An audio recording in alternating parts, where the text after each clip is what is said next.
Hello, everybody. I'm gonna move this. What? I'm gonna move this. Yep. I'm somewhere. Hey.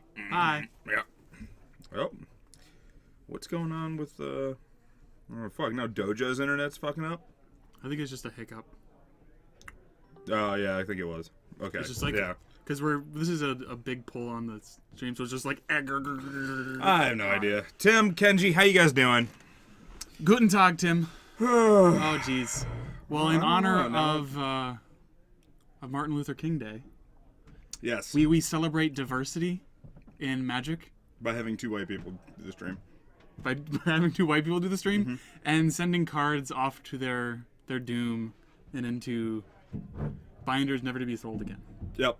And then Kenji, as I said, only talking about the standard bannings today. Captain, how you doing? So no, we've got a couple people. I actually got to run upstairs and get the list from from Chuck and whatnot. So hopefully good things will happen. Past that, we get to definitely talk about the treasure cruise and the banning and the World Gorger getting unbanned and all that kind of fun stuff. That guy. That's my armpit. You just tickle, little tickle, little tickle. So no, yeah, we have lots of fun stuff to talk about. I'm gonna go get the list of everybody and whatnot, and then when I get back down, we can talk about that because I do want to ramble a little bit about that. Go rambling. No, that's Greg.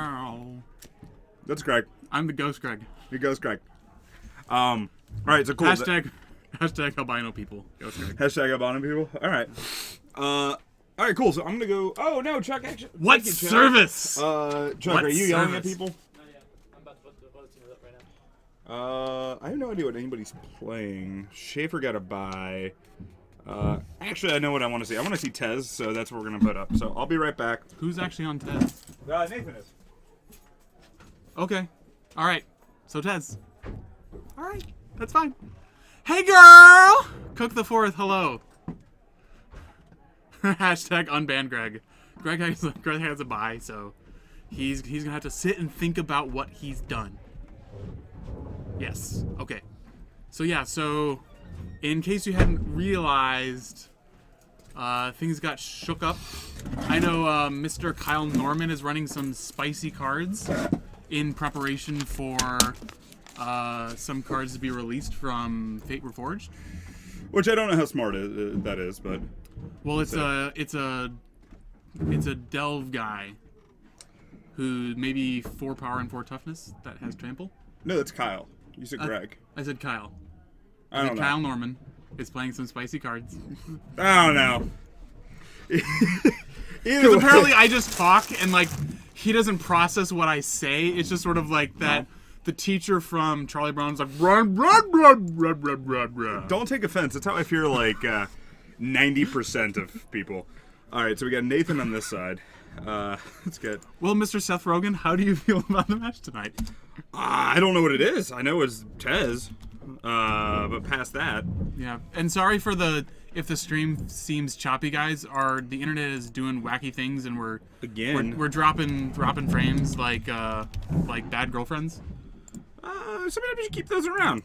They're worth it. For the boost. Did you give a shout out to Cook? I gave a wonderful shout out to Cook. Don't you be just hey girl. Mine was a little higher pitch than that. But. Oh no, you can't go higher pitch. You gotta keep it. You gotta keep it. So I have no idea what Peter's on. That's not. He's on Reanimator. Peter is on Peter. Is he? He's got a Jace. I don't know what they're doing. I'm gonna bring it back to the booth. I think he's like swapping cards. No, this is Nathan's deck, and so he's making. Okay, well, either way, they're just kind of. I don't get it. Oh, it's Hooting Mandrills, in fact. So chat got the Delve guy that Kyle's playing. Yeah, so I'm curious. I wonder if we can just tell people that like if we just go the entire night with everybody that's in chat right now. We've got to go the entire night and we'll pretend that the big banning was actually Siege Rhino in Standard. And we just keep doing that. So I don't know what the whip decks are actually going to do now that they don't have... like, you have Hornet Queen, but you don't have the the Bloodbraid Rhino. Like Yeah, I know. we've really shifted the format. I think Esper Control might make a comeback. Can we make it just more extreme? Whip, Sidisi, and Siege Rhino. Handwriting sucks. Death and Deck is Omnitell, Dream Halls, Strawberry Shortcake Tests. What are they doing? I think they're. He's leaving his deck because he wasn't here early enough. Oh, is it Tezzeret? Is it a Tezzeret mirror match? He's playing Reanimator. Yeah. Peter's playing Reanimator. Oh, we and saw. he's Okay. doing, And he's playing Tess. Yeah, he's playing. Has the internet been crazy today, Chuck? I have no idea. I just got here. We're dropping frames. It's been. I assume it's been everywhere. All right. Test Reanimator, Bug Delver, Grub Delver, Junk Blade, another Reanimator, and Maverick. Yay! Thank you, Chuck. So stuff and things. A whole bunch of fair decks and a whole bunch of combo decks. Yep. So we'll see which wins. Costa Popoulos. Peter Constantinople. Costopoulos. Yep. All right, cool. And appearing he's on Reanimator. Yep. So I'm gonna put that in there. So apparently they're just gonna like build a deck. We're gonna penalize him by starting the round because you need to be able to have your deck ready. Yeah, we're starting it. Rah, rah, rah, rah, rah. Let's see. Yeah, they want the format to grow, guys. Like Siege Rhino is just too overplayed in standard, and like it's just really boring to see rhinos up against rhinos. Like this isn't National Geographic. Whip gave lifelink, and I think that was the real problem with Whip. That was really dumb. Like, if you watched Worlds, it was like Shenhar has 96 life, and no, nobody wants that. like, I don't know if I'll be able to keep this up just because I'll laugh every time something's being said. So it's just a like WotC becomes the most jingoistic and retaliatory governing body we have seen since a very, very long time ago. Yeah, no, I don't know. I'm excited to get back to the real bannings. I'm excited just for fucking, I don't even know. It's the same. Like, I don't know. He's been neither unbanned or unbanned. No, Tezzeret hasn't. So what do you say that for? Oh, and I just put Tezzeret up there because of the deck. No, but I was just about like Treasure Cruise. Honestly, I'm really, really surprised they went ahead and banned that. I'm not. It wasn't like, I mean, people were already learning to play around it. People were already moving away from Treasure Cruise. Like when Treasure Cruise first came out, people were just dumping it in everything. And then slowly you were seeing people not doing, like, moving away from that. I feel like they could have unbanned something like Survival, which was be a decent counter to Treasure Cruise. I guess the worry is there that you might see both of them being played in the same deck. I don't think it was oppressive enough because, I mean, like, arguably Grizzlebrand made a bigger splash when it came out than Treasure Cruise did. Yeah, but Grizzlebrand focus was entirely around a kind of deck. Yeah, but Treasure Cruise is too. I mean, it's primarily in Delver. Either way, we're starting. Peter looking at the camera for some reason. Bring out his phone, which is terribly terrible, and he has a deep face on the back of his phone. Why is that there? I actually don't know who that is, but he's got some tribal markings. Shaq. It's Shaq with tribal markings on it. I don't know. Do you want to go run up and yell at them? And then for having the phone? Yeah, having the phone. I don't know what the hell that's doing there, and I don't want it there. All right, so we're gonna see a. Well, I shouldn't be sitting here if I'm the one who's running up. Oh, and I'll run up. Here, go. There you go. I got it. You already got up. This marriage is off to a rough start. God, jeez. I'm gonna go drinking again. All right, so we're gonna see an Entomb for Grizzlebrand. So, I'm guessing that's in response to the Cabal therapy. So, yeah. So Reanimator's doing what Reanimator's doing. And as we were talking about Grizzlebrand, like, being able to have a 7/7 flying lifelink is pretty darn good. It doesn't necessarily win the game immediately, but it gives you enough cards and can draw you into enough permission, as we already see a Force of Will in Peter's hand to... I'm guessing that's probably what's going to be named. Oh, he didn't even name Force of Will. That's really interesting. So what Nathan did, he cast Cabal Therapy, and he entombed in response. Didn't name Force of Will, didn't name Reanimate. I'm curious what he named. Something that he shouldn't have named. Cook the fourth. And that's not... The banning does make Enchantress a lot better. Thank you for acknowledging that. That does not look like Tezzeret to me. It looks like Storm. Yeah, he's not playing Tezzeret. He's playing Tess. He told me he was playing Storm when I saw him outside. Well, he's a filthy liar because last week he did tell me he wanted to run Tess this week. Oh, God. All right. When I beat him shenanigans like with lands because he was playing goblins. And that was really silly because lands beats tribal decks pretty darn easily. Yeah. It's kind of silly. And I found out upon closer inspection, MC Ride, not Jack, on the phone. Because that makes it a whole lot easier to understand. Mm-hmm. All right. So we still have a Grizzlebrand here. We're going to see Gataxian Probe being cast for life. And, God, the stream right now. I don't know. Not liking it. Is the stream actually choppy, guys? Like, how are you guys experiencing the stream? Because it's like we're getting a cornucopia of colors of our bandwidth, and the drop frames is a pretty scary statistic. It's real. Shit's real, guys. Look out. Let's see. So we're brainstorming. We've got a lot of the pieces necessary. We've got a Burning Wish. We've got a tutor. He's got some fast mana, but he's going to need some... So I'm going to put the Infernal Tutor and a fetch land back on top. Going to go crack it. So he's going to go down to 17.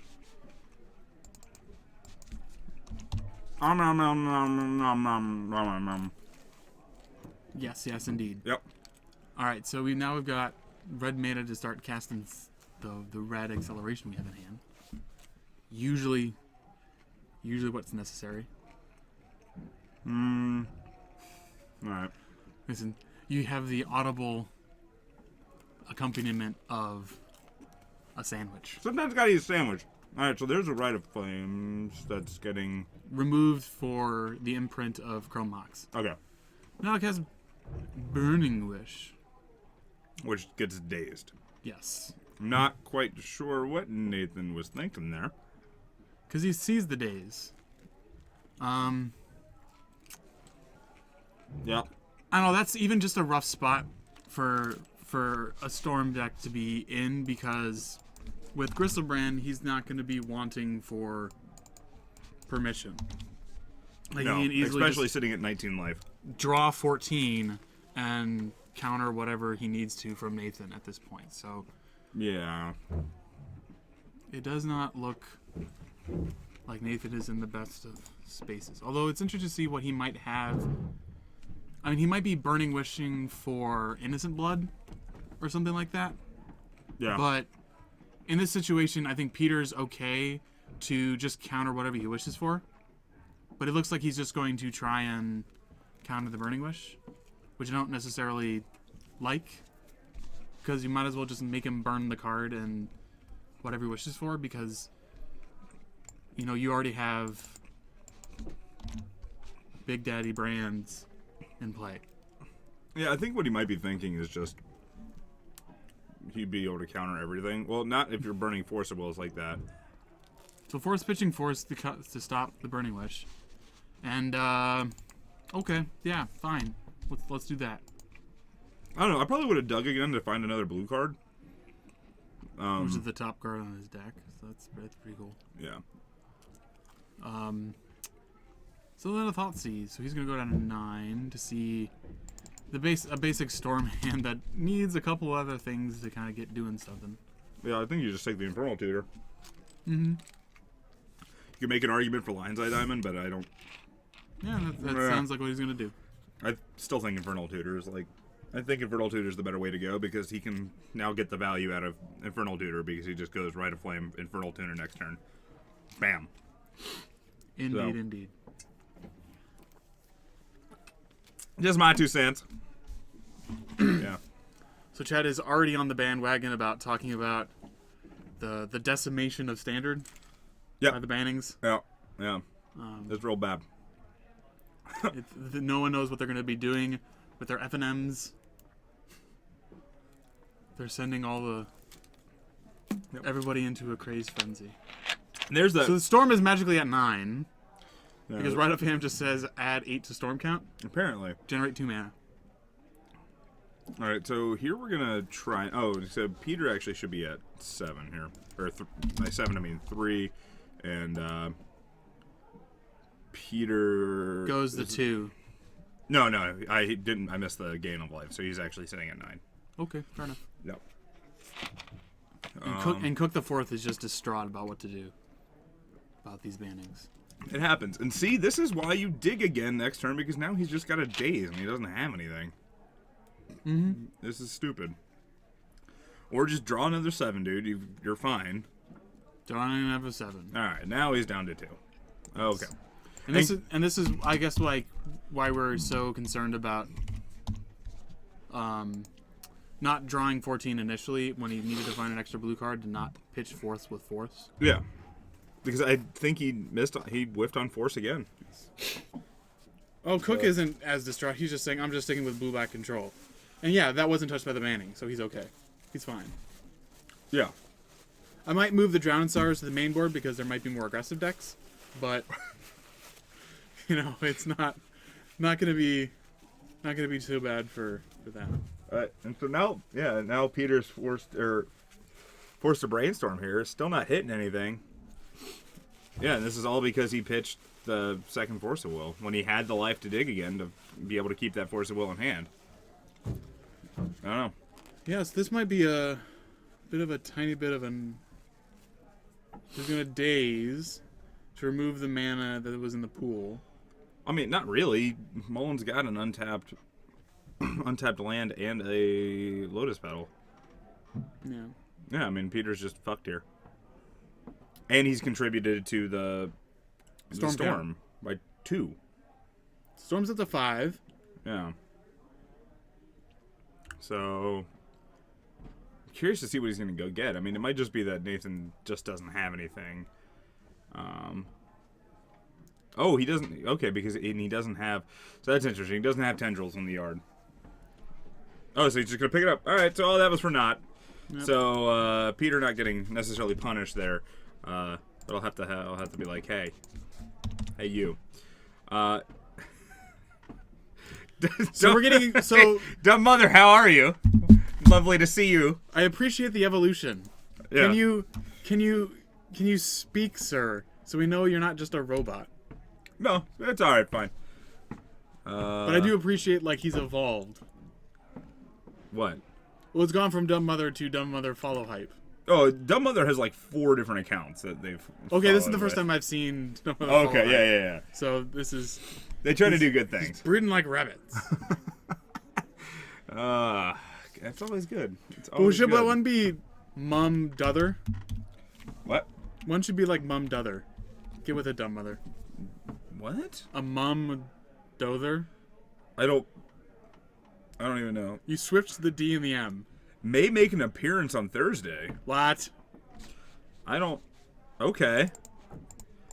Do that. Come in. That'll be great. Yeah, we love having seen more people. So when Peter won that game, Nathan kind of went and did some stuff, and then failed miserably. So or basically not failed miserably. Basically, Nathan went to go looking. He didn't have enough mana to both Burning Wish for Tendrils of Agony. And cast it. So he basically looked through his deck to see what he had. He had Empty the Warrens. Empty the Warrens wasn't going to get there because Grizzlebrand was on the field on Peter, and Nathan was at 3 life. So they just went ahead and scooped it up at that point. So Peter ended up taking the win. Peter did make, again, like a loose play as far as pitching a force to a force when he had the life to dig 7 more cards to find some stuff, because once you get in that situation, I feel like you're pretty comfortable, so you don't have to really worry about it, and you want to make sure that you have as many live counter spells as you can. But ended up still working out. And, I mean, I guess the only thing you worry about is him just having mana and then naturally drawing a Tendrils, where you can just kill them with a really, really small storm count. But sure, but Nathan... That wasn't... He didn't have the cards in hand to do that, so no, it wasn't really a concern. Yeah, he didn't have the cards to do that, and Nathan was tapped out at that point. So there was really no more other way. I'm way more... I was just looking if someone actually made any comment about the stream quality. Because we just have been getting a lot of drop frames. Yeah, I know. I'm gonna go ahead and in between, once we finish up with this match, I think I'm gonna go try to I'm gonna go try to see if we can reset the internet. So we'll take a little break and then try to get that reset and taken care of, and hopefully have it behaving a little better. And then, so Cook, you've been trying out WUBRGxyz and Enchantress. It seems interesting. It is an interesting thing to do within the meta of Delver and Young Pyromancer, which, may or may not continue. I don't think it will to the success that it has had, but it is an interesting. And you can tutor for it with Sterling Grove, which is nice, and it gives it Shroud, which is pretty sweet too. And then having a 4/5 Shroud isn't terrible. Yeah. And then Estaby, you're gonna be in Indy. Come say hello. I'll be in Indy. I'll be walking around. I'll have a shirt on. It'll be good. It'll be good. It'll be great. So you'll see him tower amongst the laymen. Yeah. I mean, I can definitely see it. I can definitely see WUBRGxyz sideboard in Enchantress just to clear out a lot of stuff. Because, I mean, honestly, you could probably get rid of some Goyfs with some hands. Like, if you have enough Enchantress effects going, and you're just like, yeah. I mean, at that point, you might as well just, I guess I'd miss. I mean, there's some board states that it makes sense, but if you have the amount of enchantments to do that sort of thing, you might as well can just play Sphere of Safety.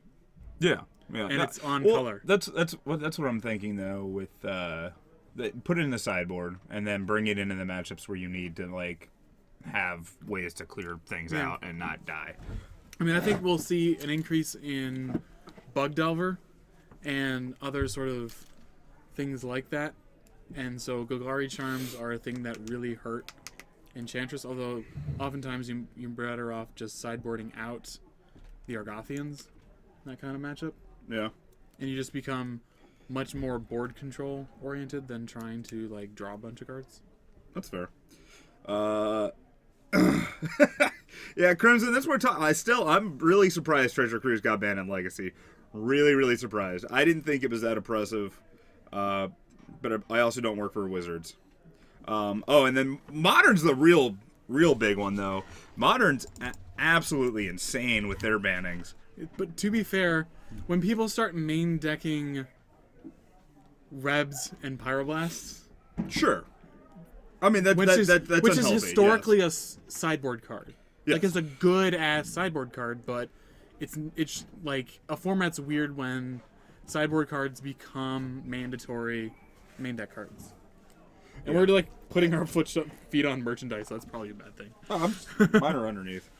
All right, so here we're seeing Nathan Polluted Delta, Fetch, Underground Sea, and then Under Rest. Peter not sitting on really. I don't know if I would have kept this hand if I was Peter. I mean, you have the permission to stop Nathan from doing anything. And so he takes the Careful Study, being the enabler to find the creature and put it in the yard. How do you feel about that? I think that's fine because you see that Peter's got a whole bunch of redundant stuff. So you're not particularly worried about so you're gonna have to be able to play around that stuff. But Ponder off the top for Peter, getting at it like a champ. There's a third Force of Will. Yeah, Reanimate and a Thoughtseize on top, so he can. Yeah, and there's also Echoing Truths, which means that Nathan's going to have to go off with Tendrils of Agony and not empty the warrens, because if you just empty these warrens, then we'll bring that up. Echoing Truth. Part of the Echoing series of cards. There we go. From Bam. Oh, what is this set? Modern Masters. No. Darksteel. Darksteel. Okay. Yes. So we're gonna see a Brainstorm by Nathan. There's a Rider Flames, a Lion's Eye Diamond, and a Brainstorm. Whiffing on land a little bit, but he might not end up needing it because he's got the Rider Flames. He's got a Pedal. He's got a Dark Ritual, so he'll be able to make some mana. And again, Peter doesn't really have anything on the board as far as like any sort of pressure, so Nathan can kind of sit back and wait to sculpt the hand a little bit. Definitely. Yeah. But he's got time, so that's something good. So what is Hate Bears is the question. Basically it's just like 2 mana creatures that hurt, or like low mana creatures that are generally around 2/2s, hence the bear. And they're disrupting the opponent's deck. So be it that they can't search, they can't maybe they can't draw an extra card, they can't they have to pay extra mana for stuff. Things along those lines is what typically makes the Hate Bear. Nachi7-1, thank you for following. We much appreciate it. Yep. It's basically a modern equivalent of Death and Taxes, where it tries to be a like creature-based resource denial, taxing board control deck. Yes. In a way. All right, so we see a brainstorm from Nathan. Nathan's still not finding any land, it looks like. So he's going to have to put some stuff back on top. And hey, Mark, we just went live. I don't know if you noticed that. Oh, cool. That's nice. We went live. I'm glad we went live. Lag on sprint is limitless? What? So you can have all the lag you want. Oh, no. Yeah, no. So, Crimson, that might also be us. Looks like their Dojo's internet is kind of shitting as well, which is not fortunate. So here we're going to see a Cabal Therapy, and if you're Peter, you have to go ahead and force this.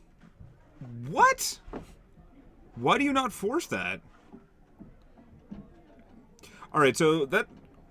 Seeming like, alright, so Peter probably, like, if I was in Peter's situation, I definitely would have forced that.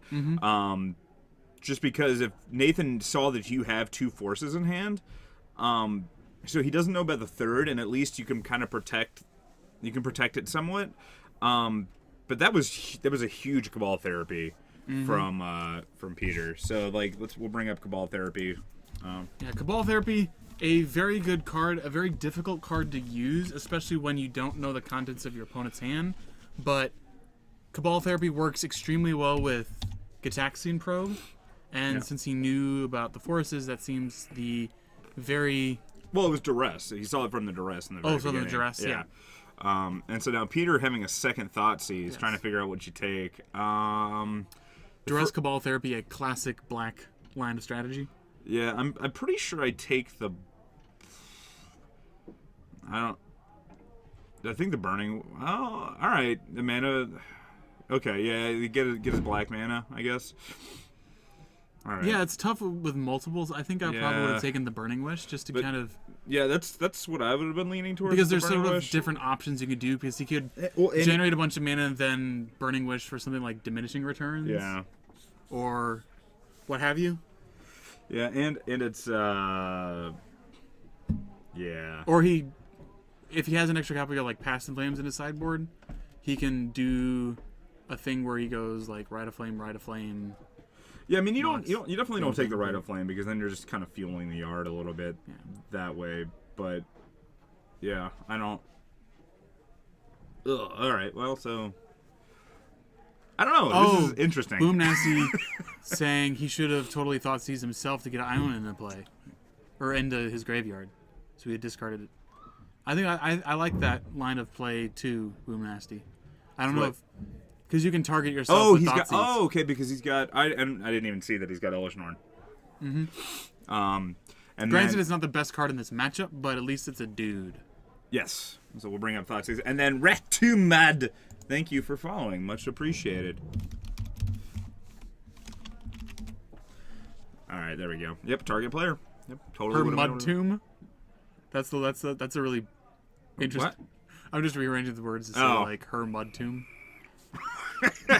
That's dirty. So here he has the option again to do that, and I think here I'm fine with taking the Infernal Tutor. All right, and so we're down to 14 on Peter's side. This match hasn't been super eventful. Yeah, I don't know. Because he's got, 3 right in front. What is the white bordered card in his hand? Oh, Rev. Okay, Red Blast. So, eventually might be helpful, but, yeah, so I guess Nathan's doing some math in his head right now. Let's us see. So, but he can't make red mana. He's completely stranded on red mana. Okay. Because what happened to I guess I see the pedal in the yard. I don't remember how it got there. Or I didn't see how it got there. Do you recall how the pedal got in the yard? I know the Lion's Eye Diamond got in there from the Thoughtseize. And are they having a life total discrepancy? I don't know. They're making sure they have all their fingers. Yeah, I'll go. I mean, it sounds like we're trying to piece together something. So we're going line of flame, line of flame, line of flame. Nope, he can't do that. Then I think he's realizing it. No, wait, you can't. Nope. All right, so Mark the cop, McManus, is gonna go let them know about what's going on. So he's gonna back it up. Up. All right. So he's just gonna pass the turn now because he can't do shit. And there's Iona. All right. So Peter might just be on the plan of I'm gonna try and get to my discard step in order to get something into the graveyard. I don't know if has that in mind, but it's a interesting line that he might be playing, and so we might be gunning for the discard step. Although, if Cabal Therapy is going to be hitting, and they high five because that's rough. So he's gotten 5 cards off of Cabal Therapy so far. He names Reanimate and Peter making a motion of going down the road, down the river. Sometimes you drive down that road. You know, I don't even. Oh god, this is not great. And Boom Masney making a very clear statement: if you're going to Indy, you should have a sideboard plan for Storm. Oh, I 100% agree. My sideboard plan is having Trinisphere and Chalice main deck. Yes. And mine is benefits. the cry in a corner. Just cry in a corner. All right. Yep. Although I want to get this out before we do go any further. On Monday, I was on stream playing Omnitell with lands. Yep. And in Omnitell, specifically, is the worst matchup for lands. Like, combo is hard to begin with, and Omnitell is by far the worst. And so, Chuck was making a statement of like, oh, this will be fun, it'll be okay. Like, no, it very much isn't. So this is my, like, rabble about that. I mean, did you go back and watch your match at all? Yeah. Okay. Yeah, I mean, there definitely was a time that you could have, if you had the... Yeah, about the Sphere of Resistance thing. Yeah. Yeah, that was a poor play on my part. I was... Well, not even necessarily a Sphere of Resistance. There was also a time where he played Omniscience, and then he just didn't have anything. So if you had a Corrosion Grip. Yeah. Yeah, I boarded them in, and... I saw that when you were shuffling, yeah. Yeah. Curse, how you doing? I'm glad you're here. All right, so... Okay, so Careful Study got some things in the yard. We're going to have to Careful Study again.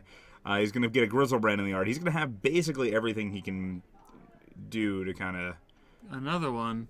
Basic Island. Gonna brainstorm. We're digging. We're in full dig mode. I saw an Entomb pedal. Yep. He doesn't need the Entombs. I think he just pitched both Entombs. Splash. Oh no, this is Brainstorm. Sorry. I hope he gets it. It's a long drive, 4 hours. And so am I. I'm in the same. All right. Yeah. So who's? I'd only go for Legacy. It's a long drive on Sunday. Yeah, it is a long drive. But guys, anybody that's there, come say hello to me. I'll be there. A couple other people will be there. I'll probably have some T-shirts, and by probably I mean I will, unless something happens, and I hope it doesn't happen. Indeed. Yeah, so it should be good. This match is taking way longer than I thought it would. I'm not gonna lie. I figured Storm's gonna do its Storm thing, Reanimator's gonna do its Reanimator thing, over, and then we'd have time to reset the internet. So now I'm getting a little concerned we might not have time, but we'll see. Yep. Although it's a deck with Force of Will versus a deck that Doesn't want to see Forceful. Yeah. So an Entomb from Peter. Let's see. I think Craig Schaefer is going to be there, Ken. Cogliahani. Yep. Schaefer will be there. Kyle Norman will be there. Simon might be there. Let's see. So Nick Hess, we see him on stream a whole bunch. He'll be there. Actually, I think most of the Legacy crew that you guys see on playing matches will be there. Commentators, I know Greg Schaefer, myself will be there. And I'm trying to think. And then Simon might be there. I know Simon streamed once or twice. Past that, I'm not quite sure who else will be there. Yeah. Unfortunately, I won't be able to go, but it looks like Peter's getting visibly frustrated that he's drawn a bunch of cards and hasn't seen anything of value. Yeah, I mean, to be fair, the play that he needed to make before was like what Boom said. Was just target himself with Thoughtseize, get a fatty in the yard, and reanimate it when he had the cards. But because Nathan hasn't done anything at this point, so no, neither one of them have. And now Nathan's got red mana, so now things get a little bit more interesting. Crazy. Because he's got 3 Rite of Flames. So we're gonna make 2 It's mana. red. So we got 2 red mana, and he's gonna crack that. Then he's gonna play the another one. He's gonna go up to 4 red mana. And then he's gonna play another one, and he'll be up to that one's gonna make what, 4 mana. Who goes up to 7? So 7 mana. There's not 7 on the die, Nathan. Yeah. All right. So I guess they're waiting. I think they're trying to do math. Okay. We'll figure this out. It'll be good. Oh, jeez. Yeah, I had to leave Modern. It's kind of weird now. Yeah, it is kind of weird now. It is. The Modern is kind of weird now. I'm excited for the Pro Tour, though. Yeah, it'll be interesting to see. It'll be interesting. I know David Gleischer is going to be there, and so he was really interested to see the bannings. I mean, my test deck got a lot better now that Yes. now that Pod's not longer there. All right, so we're gonna see Crack there. So he's got a chunk of red floating. I'm guessing that's Probably 3 black. And that's enough Storm to kill Peter. Yeah. So Tendrils there. Bop it up, bop, bop, bop. Peter's dead. Yep. All right. Game 3. There we go. Hopefully this one goes a little faster, so we'll have time to get that old internet reset. I'm going to run up and just check to see the feasibility of that. Mm-hmm. So if you want to do whatever, I'll be right back. Okay. Just, I guess, watch this and I guess reset the light totals and whatnot. Will do. All right, so since we I was trying to open up something and then something fell on the keyboard, hit the escape key, and then I lost my window. All right, now we're back. All right, so since we're seeing Reanimator, I'm wondering if anybody in chat has any thoughts about World Gorger Dragon, because that got unbanned. I know a lot of people are sort of like, oh, it's not good, and that's why they were safe to unban it.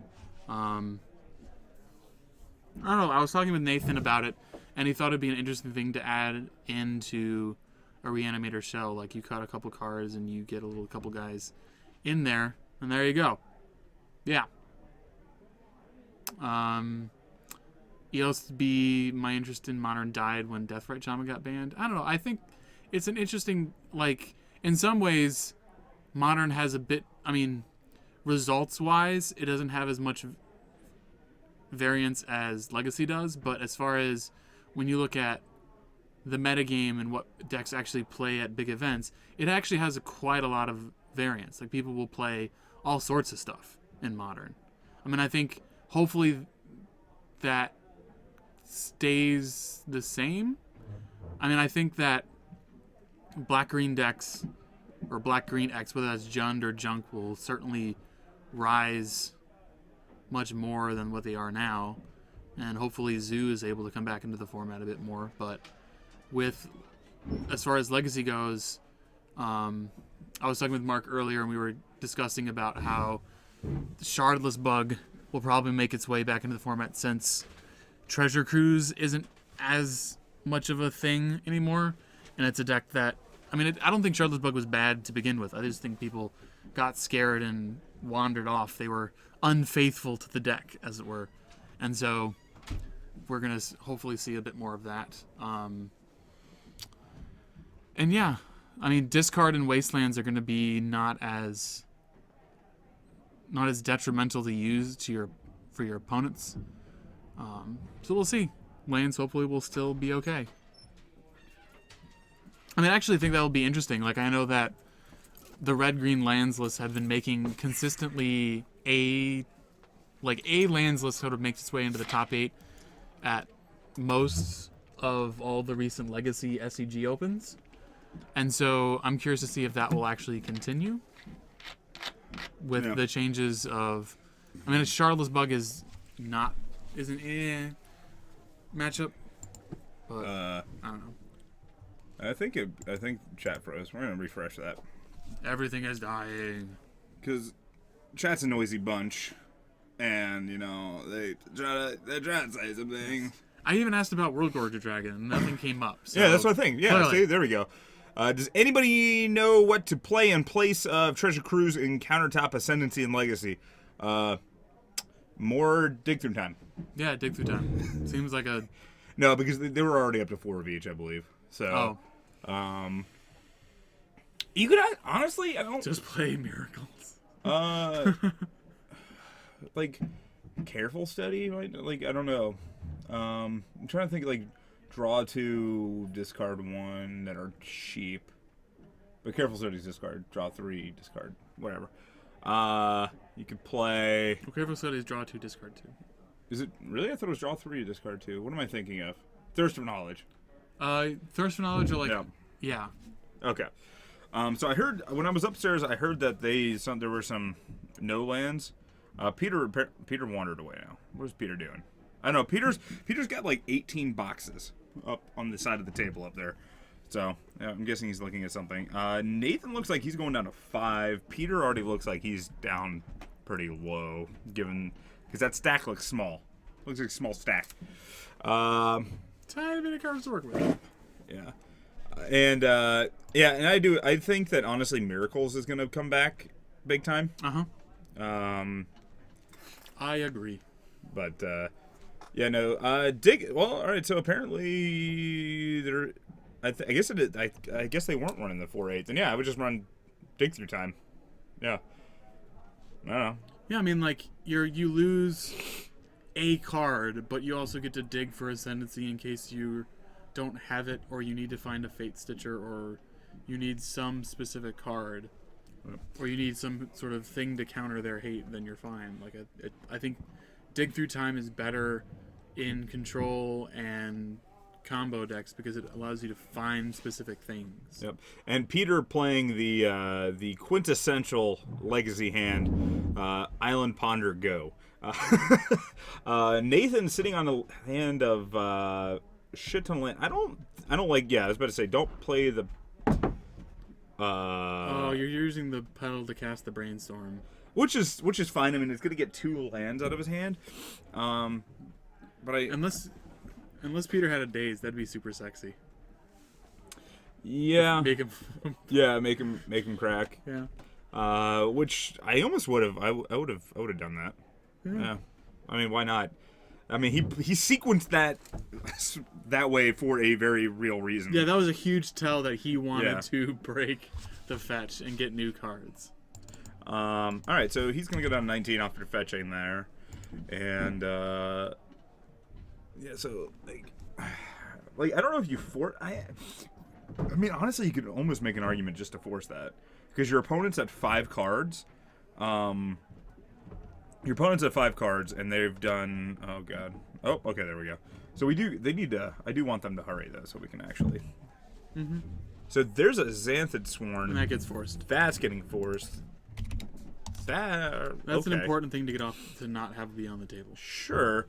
If Peter's I could see that if Peter's hand was counter heavy, but he doesn't have any. Well, he has Echoing Truth as a way of deal with creatures. That's really poor when you're dealing with a card. No, it's not. You just do it on your turn. They don't have haste. It's not like they're going to swing on the same turn. They just come down. You pass the turn. You go ha ha, and then they just cast it again. How do they cast it again? But Echoing Truth? Yeah, no, It's a bounce. Yeah, no. Echoing Truth is just for empty the warrens. He goes empty the warrens, and then whatever. I mean, like that's fine. But I'm saying like Nathan doesn't have, or Peter doesn't have a shit ton of counter spells in hand. So like Xanthid Swarm, yeah, I guess like you're gonna have to use it at that point. Like I don't know. Well, that's what I'm saying. Like when Xanthid Swarm is on the table, his counter spells become useless. All right, so you're saying you might as well go. You might as well use it then. Yeah. That's fair. So there's a Gataxian Probe. Not seeing much from Peter. And Nathan down to 17. Yeah, he has a green light looking at Peter's hand. This matchup is too easy for Storm, is what they're saying. Well, we see how easy it is at 5 cards. Yeah, he did. Well, he's doing okay. So we're going to see him go down to 16. Having to crack that fetch, I imagine he's going to go get an Underground Sea. Yep.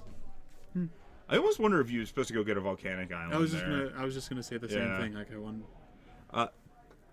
PewDiePie's cousin. Well, hello, PewDiePie's cousin. Thank you for sharing with the family. We appreciate it. And then let's see. I wonder if he actually is PewDiePie's cousin, because that would be kind of an hilarious name if they actually were. They're just like, fuck it, we'll ride the bandwagon. Why not? Yeah, no shame. So sort of like Seckle's beard and Zinni's watch. There's a Zinni's watch? I think there's a Zinni's watch somewhere. Oh, well, there's Team Zinni. Okay, it may have been Team Zinni. Yeah, there's Team Zinni. He needs to make a second account and call it Zinni's watch. Yep. All right, so Nathan going to fire off the Cabal Therapy, getting rid of the Peter's Lies Brainstorm. So Peter's just top decking. I'm not quite sure what that card was. Oh, what is Exhume? I want to say. Yeah. Nathan just kind of do it, and so the Exhume is interesting because then he gets back his Xanthid Swarm. We'll bring up Xanthid Swarm. Oh nope, that's not what I wanted. You're looking at stuff that's weird. So we're gonna brainstorm, and we see a Forcible and another brainstorm, and then something else. Yeah. Oh, so he got Entomb, Brainstorm, Forcible. Oh, so he's putting back Gristlebrand. Yeah, to Entomb for it. I think you also put back Brainstorm. Oh, he's keeping the Brainstorm on. I don't like. He's keeping the Brainstorm in his hand. I don't know if I like that. Oh, okay. So so PewDiePie is apparently justifying the name. Apparently just dating his sister. Fair enough. I don't know much about the PewDiePie. All I know is that they're a big streamer. Never watched them. All right, well... I think it's Minecraft, I think. Maybe. I have no idea. Oh, you don't know? But, okay. Like, good job getting PewDiePie's sister. That gives you a lot of internet cred. Yes. That gives you respect in this stream, I guess. All right. So there's a burning wish. Yeah, see that like his. He already passed. Yeah. So we're not on his term. And that's an Exhume. There's an Exhume. All right. Xanthid Swarm. Nathan did not forget about the Xanthid Swarm, but that's only going to attack once. So apparently, Lotus Petal is a card that stays in play after you use it. So that's neat. Oh, jeez. Let me go up there and yell at them for that. Oh, so Peter's accumulating game rule violations at a breakneck speed. Looking at stuff with Brainstorm. And you think he's just going to go past. He's going to get rid of that with Mark nagging him to do so. And he's going to say go. But he's going to fetch. And grab some more lands. Okay. Okay. So PewDiePie's cousin saying, I play this game, I'm the best at blue and black. Fantastic. Well, you see two decks that are based in those colors facing off against each other here tonight. Brought, as we said at the beginning of the stream, we are streaming from Chicagoland Games Dice Dojo. We are in Chicago. We are on the north side at the world famous Chicagoland Games Dice Dojo. There's a kind of a neat video on YouTube that's like a 2-minute short documentary commercial thing for the Dice Dojo that I thought was pretty well done for for a game store. Yeah. And we see a Thoughtseize going off and seeing Dark Ritual, Infernal Tutor, Rite of Flame, Burning Wish, getting the Infernal Tutor. Same sort of situation as last time, or an earlier Thoughtseize of, like, in Tutor or Wish. Cook, I love you. Just keeping the joke alive. Thank you, Cook. All right. So did you get the fetch from Peter? That one? Marsh Flats? I believe so, yes. Okay. So there we got some other things. Wait. Why don't you just say it? I like R.I.P. in peace? Yes. Is the ATM machine? Is that what's happening there? I like to R.I.P. in peace, guys. Some people like say, I like to go to the they're like, "Oh, rip," as like a thing that people say. So then like, you go, "Rip in peace." Yeah. Rip in pepperoni. All right. So here we see like a Xanthid Swarm swinging in. Gesturing that he is attacking and that a trigger has gone on the stack. Yes. Okay. It is going to die a horrible death and give Peter 7 life. Yeah. So all right. So we're up to 23. Who's at 16? So that would be 7. Would make him 23. Why did he attack? He just passed the turn, right? Or did, he draw? Did Peter just draw? And that's Void Snare. Oh, he Burning Wish for Void Snare. Yes, Void Snare is a super awesome Burning Wish target because it is a sorcery bounce spell. Yep. From N15. And now it's back up in his hand, and he can't really do anything about it. So that would be the reason why. Yeah. All right. That's Cake Picasso. Shoddy, are you serious? I have cards plus the other 1,000 I got. What? That's 1 billion cards? Pulse, the other 1,000 I got. That's all right. 1 billion cards. I could see that. I mean, like, I had a box of cards, and it ended up being, and by box I mean like moving box, ended up being like 30,000 that I got rid of bulk wise. So if you had like an entire like shelving unit, yeah, I think you could probably get there. Yeah. You could probably get there. Oh, and so guys, the internet is going to reset after this match, so the stream is going to go down for probably about 5 minutes or so. But when we come back up, hopefully it won't be choppy or anything. The matches are going to be stopped, so there shouldn't be any magic that's lost or anything like that. So just a heads up, guys. Don't you worry. Yep. About a thing. Peter finding a Careful City, which is big. Careful City going to be able to put the Grizzlebrand back in the yard, and it looks like there's another Exhume. Every little thing. Is Nathan hellbent right now? Yes. Yes, he is. He burned his hand in order to. So part of the reason why he attacked with Xanthid Swarm is in order to get the Burning Wish for Void Snare off. Yes. And now we drew a Duress, and we're just casting it. Get it on the table. Get that Exhume. Gone. Bye bye. Woo. See ya.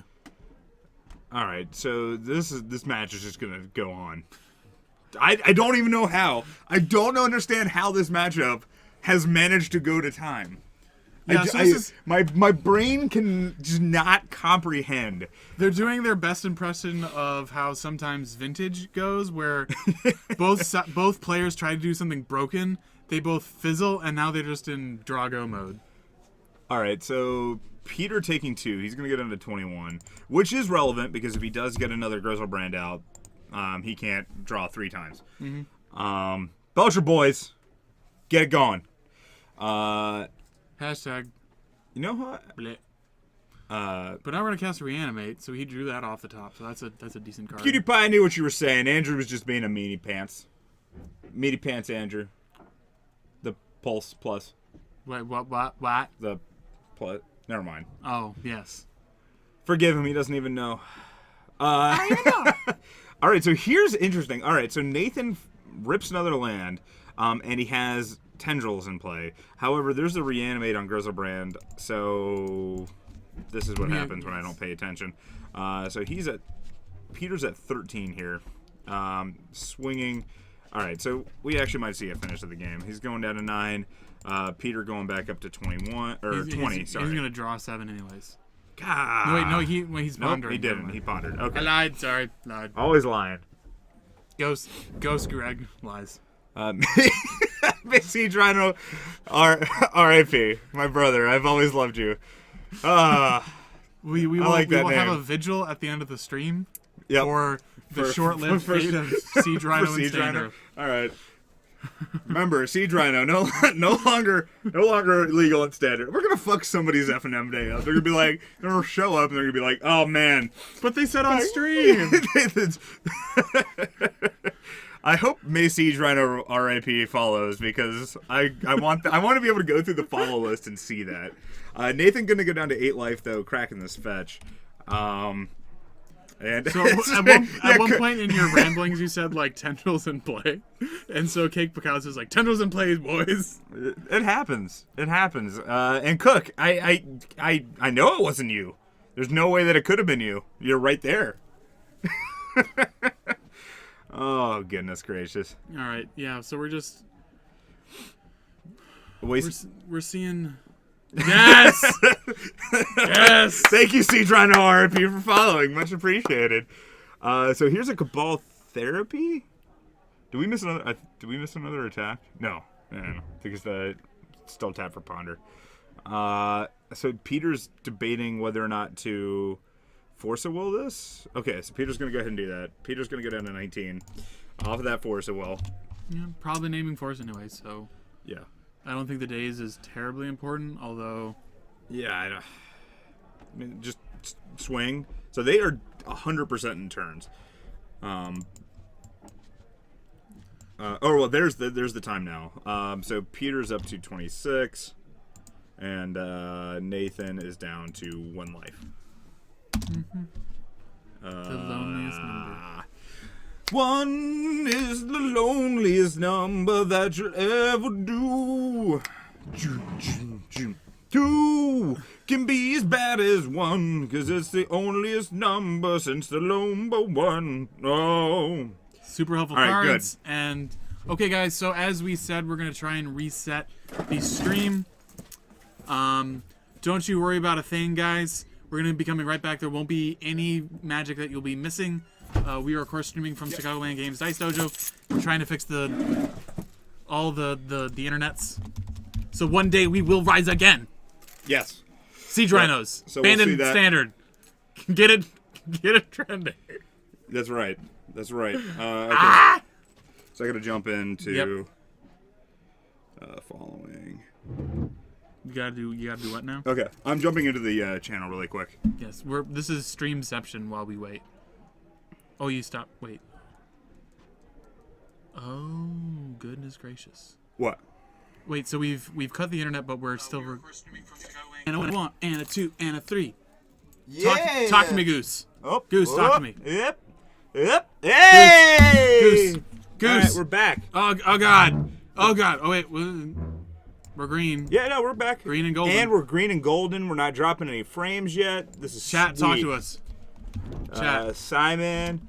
How you spell it? K-A-M-E-R-O-W. Yeah.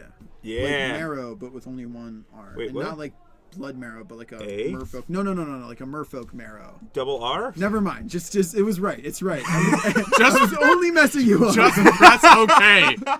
Jeez. All right, so go ahead and minimize. Oh, there it is. Chat's back. Guys, hello. Welcome. All right, welcome back. Guys, I'm going to go wander around because I got pressing things I need to do. Simon's going to step in for me for a hot minute. Yeah, hey. And by a hot minute, maybe a round or 2. Yeah. And okay. Yeah. And so you guys are good. Just make sure we get the cards up and we'll be good. Okay. Yeah, I'm just going to quick. Okay. So. Back up. Duck out of the way. So next round should be starting shortly. Okay, so we will be eagerly anticipating some pairings, or are you just gonna throw something on camera? All right, Mark is just. Yeah, we don't know. This is the relationship that Mark and I have. I just talk, and then he just hears that teacher from Peanuts where it's like. Yeah. Yeah. Yeah. Well, this is great that we're in the booth together because we can just ignore what's going on and talk about Enchantress builds. Yes! Which everybody wants to hear. So now that Treasure Cruise is banned, yes, how do you feel Enchantress is good. is People are going to stop playing Spirit of the Labyrinth. I'm so excited. I hate that card, and it's an enchantment. It's like getting betrayed. It's horrible. It is a thing that does other things. Yeah. So, yeah. So I think Enchantress might actually, like, legitimately might be okay.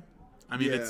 it's probably still like tier 2, tier 1.5. It's but about as good as it's always been. I think is sort of what's gonna happen. Yeah, I mean, The metagame might get less hostile, fewer people playing cards like Electrickery, for example, so your Argothians might live longer. But on the downside, probably Liliana of the Veil is going to make a comeback, which kills Argothian Enchantress anyway. So, a little give, a little take. yeah, I'm definitely expecting Bug Delver and Charlotte's Bug to be making a strong comeback in the format. Yeah, I definitely think Tarmogoyf and Nimble Mongoose, the green base, or like the green splashes and blue tempo decks get a lot better because you're no longer messing with your graveyard as much. He's just talking about Enchantress, Oh. so Cook is on the right team. Yes. The dream team. Hashtag Belcher Boys, good team, yes. So he was talking about splashing red for, I don't know, Blood Moon and then black for Doomwake. He's saying Doomwake is probably moving to the board. Yeah, I'm not in love with the Black Splash, but I definitely think Doomwake was really well positioned against Young Pyromancer and that whole swath of decks. And now that that's going away, it might not be as necessary to have.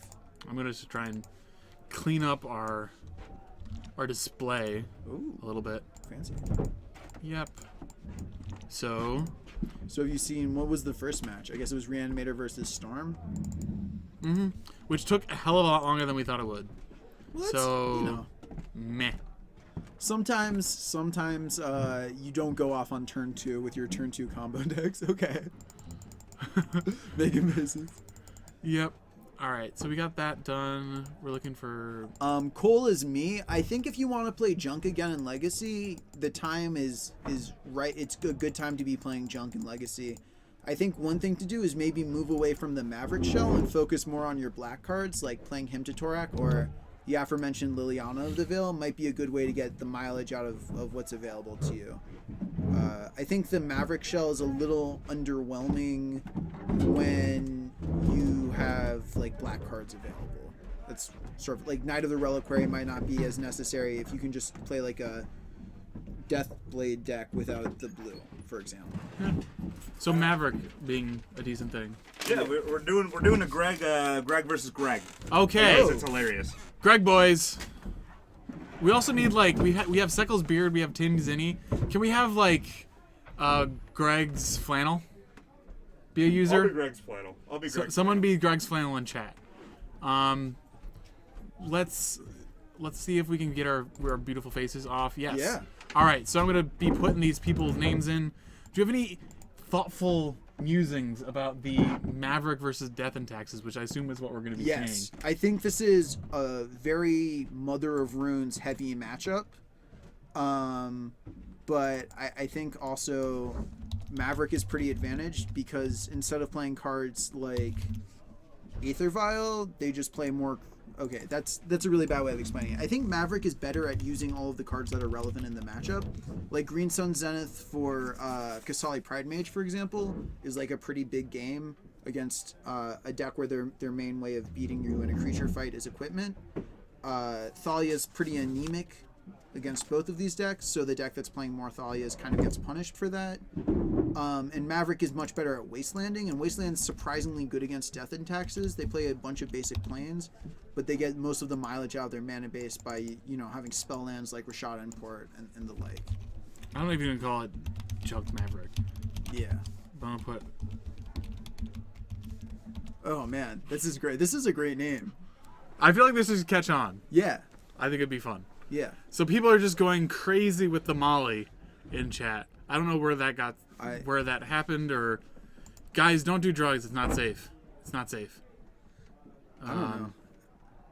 I know a lot of like songs that have Molly in it, but I can't really rap any of them because of my lack of flow and swagger. Oh, so did you know that Siege Rhino was banned in Standard? And so we have a user named May Siege Rhino rest in peace. It was banned in chat. Standard? This is news to me. To be honest, I don't... It's a joke we're Shit, don't tell anybody. Okay. So we're just playing along. Like, Okay. Standard was irrevocably changed because they banned Sea Drino. Did they also ban the Tri-Lands? Yes, everything good about Standard was banned. Okay, cool. I'm really looking forward to the Heliod's Pilgrim for the Ordeal of Heliod format we're going to have moving forward. It's the Plains and Stormcrow Standard. Yeah. All right, so I have no idea who's actually playing first. We should probably start the round because they've already shuffled up. We're finding out. Okay, Greg rolls an 8, a strong roll. But the other Greg responds with a 9, a slightly stronger roll. Yeah. Yeah, that's All the right. fist pump of a guy who just won a die roll. Yep. So we're going to look at his opening hand. We've got a sword. We've got a Thalia. Got a Wasteland, a fetch. Looks like a Scavenging Ooze. Yeah. Another fetch. So it looks like a 4-land, 3-spell hand, which is fine. I think this hand is not great, and Greg Pino should know the matchup. So if I were him, I might have thrown that back just because I think you can probably draw into a better hand. But maybe he wants to keep a bunch of lands so he can avoid getting wasted and etc. And here it is, I think the most important card in the matchup, and Pino swords it right away. So he's going to go to 19, and Schaefer's going to gain 1.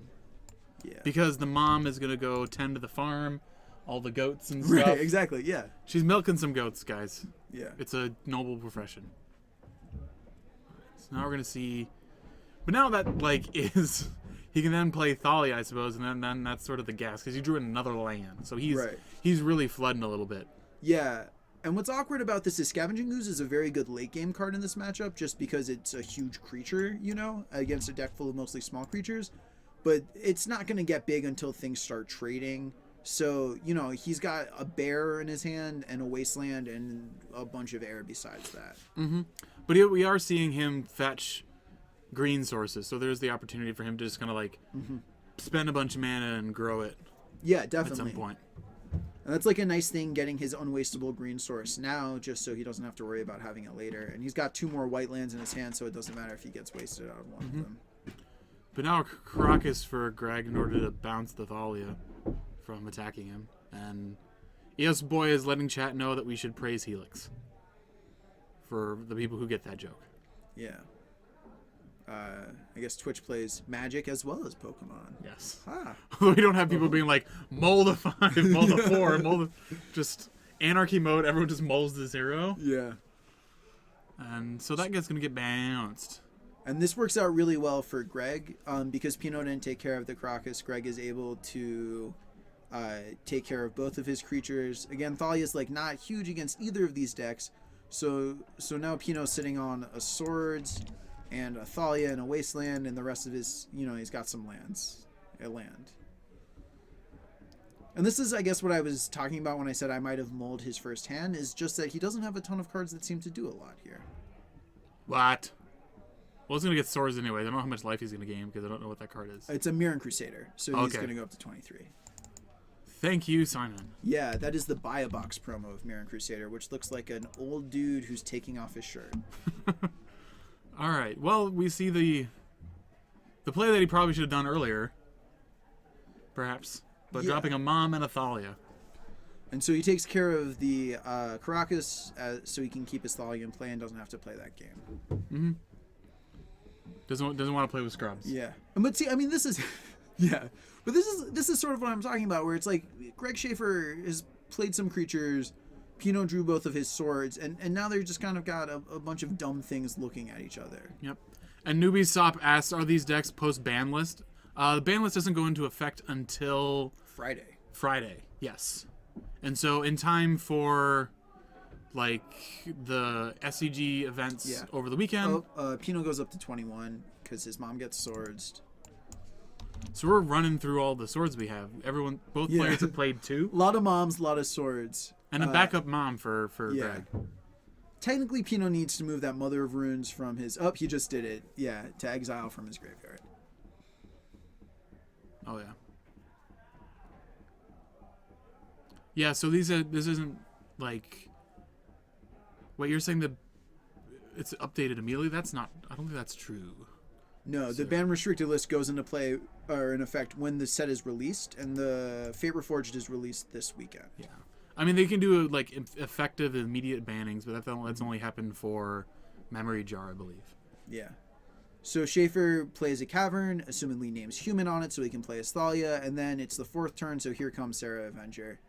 And Avenger's, I think, one of the things that Death and Taxes has going for it in this matchup, along with Mirror Crusader, which is evasive creatures that carry equipment really well. So if he can put that together, if he gets like a Jit going or something like that, that's a really easy way for him to win.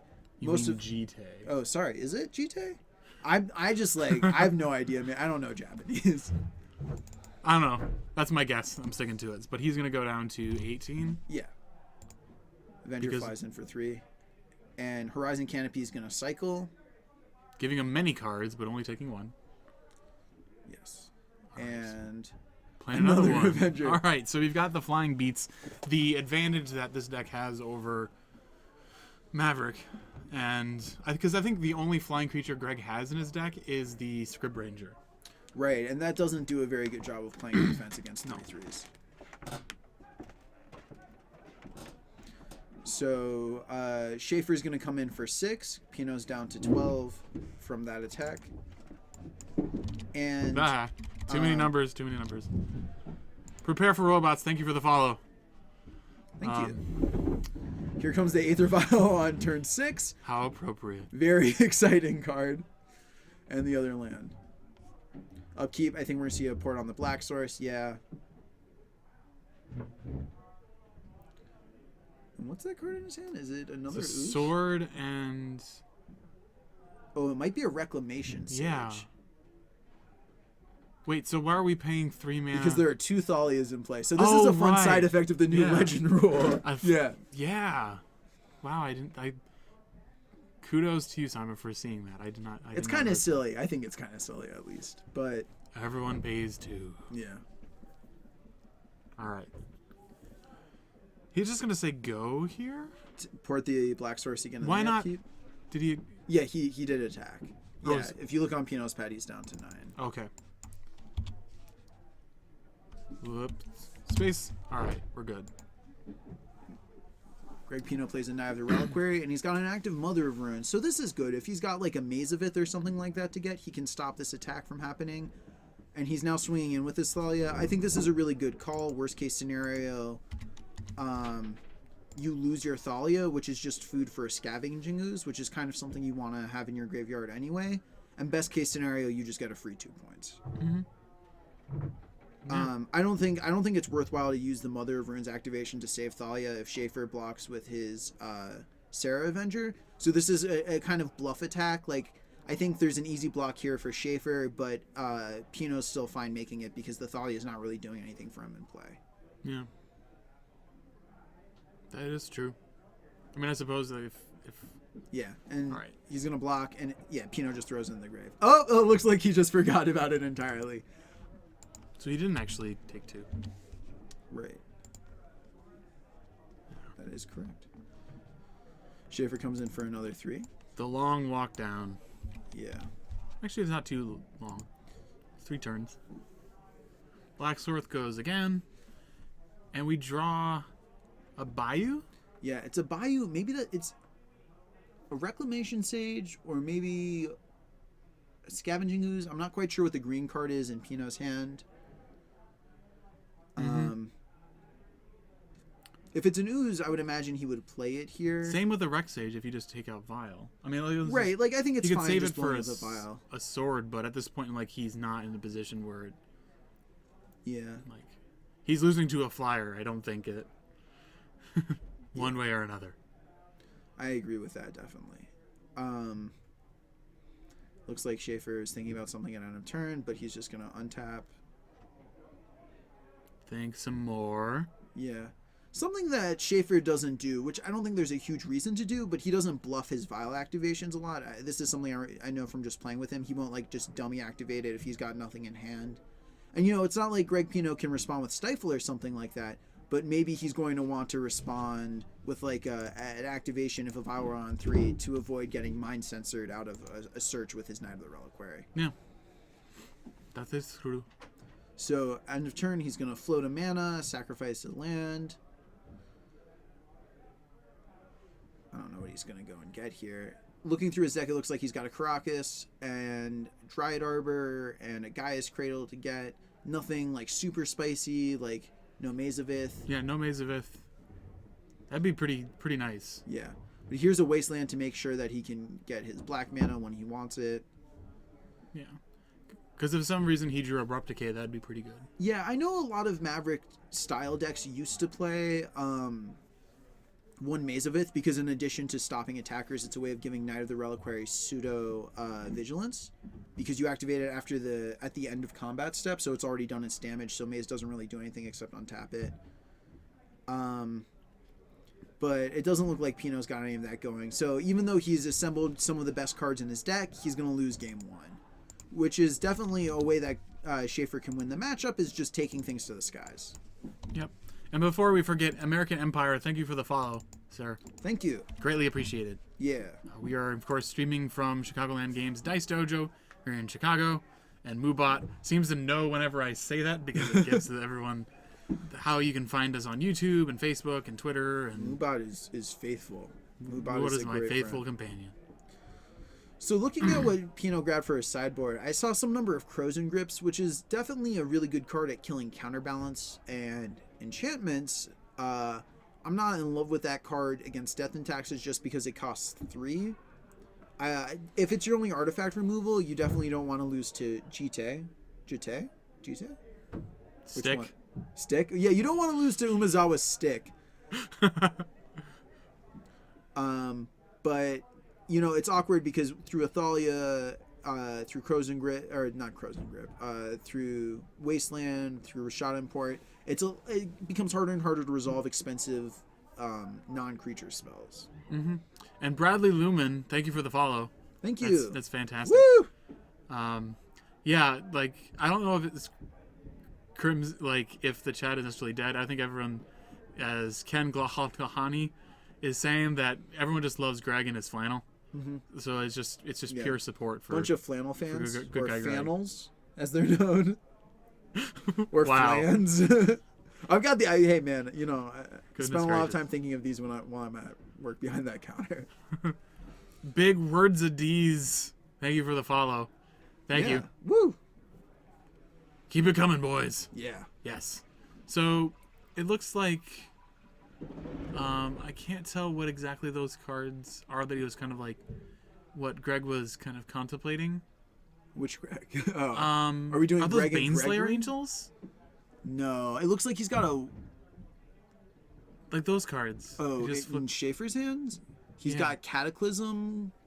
Well, that was my question. Like, do you think Cataclysm is good for this matchup? I think Death and Taxes is better post Cataclysm than Maverick is usually. I just think that because both decks play so many of there's so many overlapping cards, it's kind of hard to position the board state always into a situation where Cataclysm is good. And again, it's an expensive non-creature spell that's like not going to win you the game guaranteed, so I'm not sure it's something you want in your deck post board when people are wastelanding each other. And Kegla Hahani, I didn't know you were talking about Safer, I'm sorry. Oftentimes, like, when someone says Greg, it's a little ambiguous, and oftentimes, like, Greg is, or like Schaefer is either Schaefer or Gregory. Or Gregory. Yeah. Or you know, Death and Taxes. The Gregorian Schaefer. Now you just have to do a chant, and you have done all of the Yes. Gregorian things that I know of. Yep. All the things. Yeah. So now we're shuffling up for game 2, and I still think Pino is favored in this matchup. I know he lost game 1 in a pretty lopsided manner, but I think barring Schaefer drawing multiple Sarah Avengers or a way to dominate like creature combat through like an unmolested Jit or something, or Jite, something like that. I still think Schaefer's Knight of the Reliquaries are huge, both as creatures and also in terms of mana denial in the matchup. I missed the Siege Rhino. Thank you for the follow, sir. We are still reeling from the news. Yeah. Not standard. You know, we only knew him for a short while, but whether in standard or modern or legacy, we all love Siege Rhino deeply. Yep. Now it just needs to make a splash in vintage. Yeah. I will say that I recently lost to somebody casting a Siege Rhino when I had solitary confinement up because that neither targets nor does damage. And it was so upsetting that I dropped from the tournament because I was also 0-3 at that point with Enchantress. So a lot of reasons to be upset for me that. So Schaefer is looking like he's taking a mulligan. Trip to Paris. Woo! I hear it's nice this time of year. Oh, oui. Yeah. Actually, it's probably like cold and rainy this time of year. But whatever, it's all the City of Lights or whatever. I don't know. City of something. Although the Tropic of Cancer is a book by what's his name? Oh man. Henry Miller, I believe is his name. It's a really good book. It was on like the ban list in America for a long time. It's a rather sexually provocative and evocative book. Okay. But it's like if Hemingway talked about sex. Okay. That's nice. Henry Yeah, Miller. yeah. It's Instead a good of book. just leaving it all between those short term sentences. Yes. Cook the Fourth real quick. If you want to know what my build of Enchantress looks like, just look at a list from like 2008 because I am pretty slow to adopt things. I do play Crufix's Insight. I think that's a really powerful card that the deck can take advantage of. And that's just a singleton for you, correct? One in the main, and now I have one in the board. Ooh. So Schaefer's keeping on 6. Pinot has the play. And looks like he kept another kind of land-heavy hand.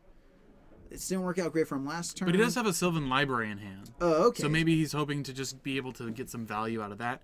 And Schaefer also has a really strong turn 1 play with a Vial. Yeah, we can see sideboard cards for Pinot already. It looks like he brought in Path to Exile. It's just another way to kill a creature. It's kind of awkward because Schaefer will almost always have the basic to fetch out of his deck, but maybe he doesn't think the matchup is going to go in that direction. Mm-hmm. I mean, it seems like last game he used his farming utensils in order to keep Greg off of Mom and things like that. And so he just ran out of ways of dealing with the Sarah Avengers when they came. And so this is an example where it's like, if Schaefer goes and gets a GT here, something that he can cast from his hand, and he has a Mom in his hand, is Pinot going to path the Stoneforge Mystic, or is he going to path the Mom? All of that kind of comes into consideration. Schaefer getting the Sword of Fire and Ice, I think, is a tell that he's probably got GTA in his hand already. I don't know. I feel like both Schaefer and Greg tend to really value the sword over GTA, even in the creature-based matchups. Okay, that's interesting. Yeah. Because it gives you the card advantage, and because everyone's running around with swords, so like you might not be able to keep the carrier around for very long. So like I get that. You're not going to be able to build up the amount of counters as you would. Right. But all the same, if you are able to put counters on a stick, those counters tend to win you the game. So yeah, I might be playing this matchup a little too straightforward. Like maybe Schaefer gets a different equipment first because he wants to make sure that if Pinot has a destroy artifact effect, it's not going to get the GTA. Maybe he wants that card more for the late game. But regardless, Pinot's got a Mom in his hand and that path that we already mentioned, and he's also got a Knight of the Reliquary. So the question is, what I'm curious about is if he's going to play Mom now, or if he's going to try to get his Knight established as soon as he can. And it's going to be a Knight. Just forget all about it. Yeah. It's there. And I think this play is okay. The problem is he's not going to have protection on it for another 2 turns. But again, maybe he's thinking he can live through, losing this Knight. He's got Sylvan Library going, and that's always a good way to get ahead in fair matchups. Indeed. I think it just also forces him to just have it. Yes. Like, there is some value in doing that. And now it looks like he doesn't have it, right? Maybe he does, but... And so this is also another value of getting the Knight online, because he can also use Library and basically do this green brainstorm thing where he's able to get shuffle effects. Yeah. So Greg's basically letting him untap with this, and he's going to pull 2 cards, so he's going to lose 4 to do that. And it looks like the cards that he drew were a Fetch Land and a Scavenging Ooze. Fetch Land, something here to shuffle his library. He's not going to wasteland Schaefer's Flagstones of Trocaire, I don't think. Not the best play to make, but he's going to go down to 14 in order to use... Man, Flagstones is sweet. Use the fetch. Get a I buy. remember playing Flagstones back when there was extended in Peter Brozek's Boros Landfall deck that played Zekdar Shrine Expedition, and your nut draw was like turn 1 Flagstone Step Links, turn 2 like a fetch land Zekdar Shrine Expedition, turn 3 Ghost Quarter your own Flagstones. It was a lot of fun. And now the mom comes down for Pino. And it looks like he's also going to play a Scavenging Ooze. Okay. So he's not going to attack with Knight. It looks like he's keeping it up so he can use the Scrib Ranger. And this is whatever. If he wanted to get in a swing with Knight this turn, he could have played it a little differently. Oh, he is going to attack. So it looks like he's he's... a 4/4. Yeah, so it looks like he's holding up the path instead of going to use Knight or cast the Scrib Ranger that's in his hand. No blocks. He's going to pass the turn. Yeah. Gregory gonna just drop a sword into play. Yep. A nice promo one. Yeah, those Judge promos are nice. And here comes Sarah Avenger. Look, a card that's really good at holding Sword of Fire. Nice. And opposed to a Squadron Hawk, legitimately has some flavor appropriateness to carry a sword. Yeah, although Hawks have claws, and claws can clutch. Yes. So. But not like they don't have the range of motion to kind of do No, any sort of stabbing. Drop it on you. Do like aerial drops with Hawks here. Yep. Dropping swords on people's faces. So he's going to equip that. Becomes a 5/5. Yep, with pro red and blue, but not pro white. So it's going to get pathed. Paths instead. Womp Yeah. womp. Use an Shiver's- effect to get a planes, Yeah. which he has many. But, this is why people think equipment are good, right? Because now he can just put it on the next thread he has or whatever. Mm-hmm. Absolutely. And Vial's on 3, which represents, literally every card in his deck, pretty much. Yeah, it represents Mirren Crusader. It represents Flicker Wisp. And chat, to address your concerns about what to do with your infinite mana once you go infinite with a World Gorger, just reanimate or animate dead an Ambassador Laquatus was the original combo piece. I think people talk about Una just being a better kill card now because that's a little less embarrassing to animate on its own. So, it takes a little more setup, but as long as you're reanimating creatures, that's kind of where you want to be. Mm-hmm. Pino's going to take another 4. He draws a Green Sun Zenith and a Stoneforge Mystic. That's a good draw. Yeah. Because if he wants to do... Oh, he doesn't have enough to Stoneforge, then drop, then... I guess he does. If he knights his own land, he can... Yeah. Oh, he's going to Green Sun for 3. Yeah, so I think he plays Getting Reclamation Reclamation Sage, Sage. yep. Yeah. So maybe Schaefer has like a Flicker Wisp here to blank this removal, Absolutely not. but it's just dead. And he just flicks it at him, being like, "Nyeh." Reclamation Sage is sweet in Maverick. One of the things it has going for it over Kasali Pride Mage, besides just being a single-colored card, is you can't Phyrexian Revoker it. So no Yep. matter what happens, it's always able to blow something up in this matchup. Yes. You would have to run Torpor Orb, which is a really bad card in this format. Yeah, I don't think either deck is interested in that. Oh, this is awesome. So he gets the Cradle, using the mana floating from his Scrubland. Oh, no, he didn't have mana floating from Scrubland. But now he gets to play a Stoneforge Mystic. And so he should still have 1, 2, 3, 4, 5. So she had 4 floating, enough to play an Equip Jet. Mm-hmm. And Schaefer shows him a hand of 2 Karakas and a plane, saying, I don't really want to lose the game in 6 turns. I'm just going to scoop right now. 1-1, we're on to game 3. Absolutely, yeah. So that's as you said in the beginning, this is sort of how Maverick is able to sort of fight its own fight against Death and Tax to sort of avoid the mana denial plan. Like as we saw, Schaefer didn't really draw any wastelands, Right. So he couldn't really attack, and Pino was able to just grab, Yeah. and get the colors that he needed. And green cards like Sylvan Library and Knight of the Reliquary. Yeah, that just gave him a ton of value. There's definitely a way to build up the incremental value the deck has going for it. A really strong card for Schaefer in this matchup, I think, is Containment Priest, because not only does that stop the build your own Birds of Paradise for Green Sun Zenith for 0, but it also just shuts off Green Sun Zenith in general, which is definitely one of the ways that Pino's deck has redundancy, and breaking redundancy in a fair creature mirror is one way to sort of level the play field again. Mm-hmm. Absolutely. So it looks like he's making a couple adjustments. Schaefer is.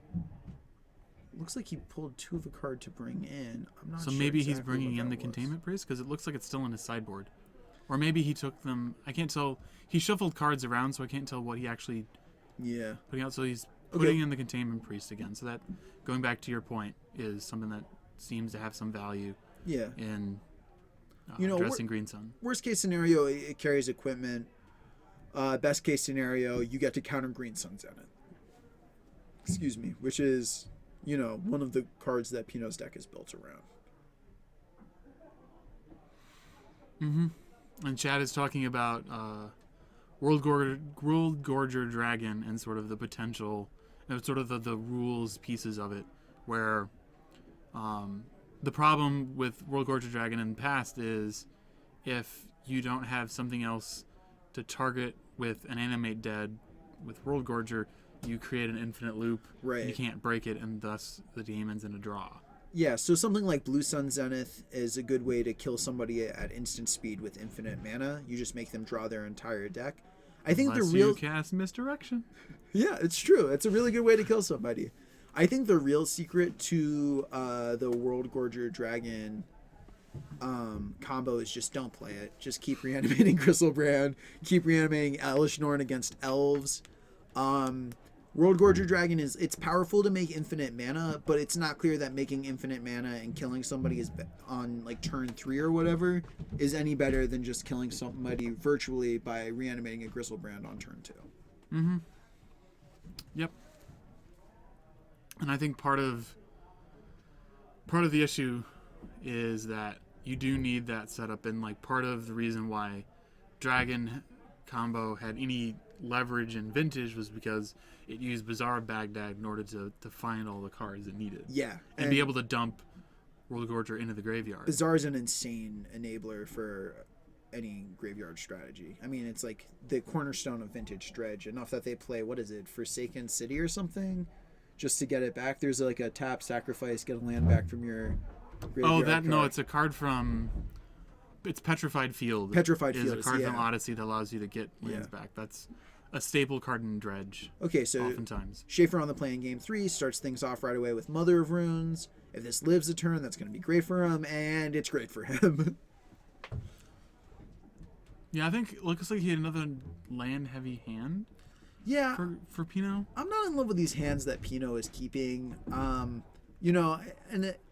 I definitely defer to his experience with the deck because he's played Maverick way more than I have. So here's my thought about why he keeps these hands is that maybe he thinks he's the control deck in this matchup. I think that's fair, but I think the problem is that all of the resources in the matchup, like lands, Green Sun Zenith is an X spell, but once that he gets to 4 mana, he's not really casting that for any additional value. I guess, if X equals 4, he can get his Siege Rhino. And so every card that he keeps that's a land is like one fewer chance he's going to have at drawing a spell for the rest of the game. Like, I think a 3-4 hand in this matchup, like 3 spells and 4 lands, might be worse than a 4-spell 2-land matchup on the or hand on the draw. I see your point, but there's also times when he still maybe hasn't found Cradle yet, but he needs mana to be able to play and equip something, or like there's more than just playing one card a turn that Maverick does try and do. Right, and it looks like he has a Sword of Fire and Ice in his hand, so he's definitely already setting up to do that. Schaefer goes ahead and swords the Scavenging Ooze. I think that's fine. I think you might as well swords it while you can. Although, unless he's planning on using his mana next turn, Wasteland. I think it's okay to hold on to swords. Like, Ooze is just a bear until the graveyard gets going. And even then, it's something that Pinot has to sink resources into. Yeah, I think at this point, I think it's fine for him to do that because he doesn't want it to get out of control. And, this is a creature versus creature matchup. He doesn't want him gaining 5 life as opposed to just 2, Although people always talk about one of the advantages of death, well, people never talk about this. One of the advantages of death in taxes is that you're never going to do damage to yourself with your land, barring like a Horizon Canopy draw. Deathrite Shaman, looks like, is being named. I think that's an okay name. Why not name Knight of the Reliquary? Yeah, why not name Knight of the Reliquary? Why not, I guess he doesn't play Kasali Pride Mage, probably because he has Reclamation Sage. It seems like Deathrite is not really, Text. Where's text? the scariest thing. Text. Text box. Where's text? Oh, I don't know. Guys. Mark, why do you do this to me? But right on cue, Pino's going to play a Green Sun Zenith and get himself a useless Deathrite Shaman. A squire, more so. Right, exactly, yeah. Another powerful card of the Squire cycle. And Schaefer's going to swing in for 2, offering the trade with the blank Deathrite Shaman. Let's see what happens here. Pino looks like he's just going to take it. So he's down to 19. And he's looking at that Reclamation Sage in his hand, but I'm not sure how it's going to get through the Mom Shield unless he's got another way of making Mom tap out. Here comes the turn 4 Sarah Avenger. This card is just so good. Sarah Avenger is an example of a card that I think is kind of awesome in that it's got this really weird restriction that pretty much nothing else has.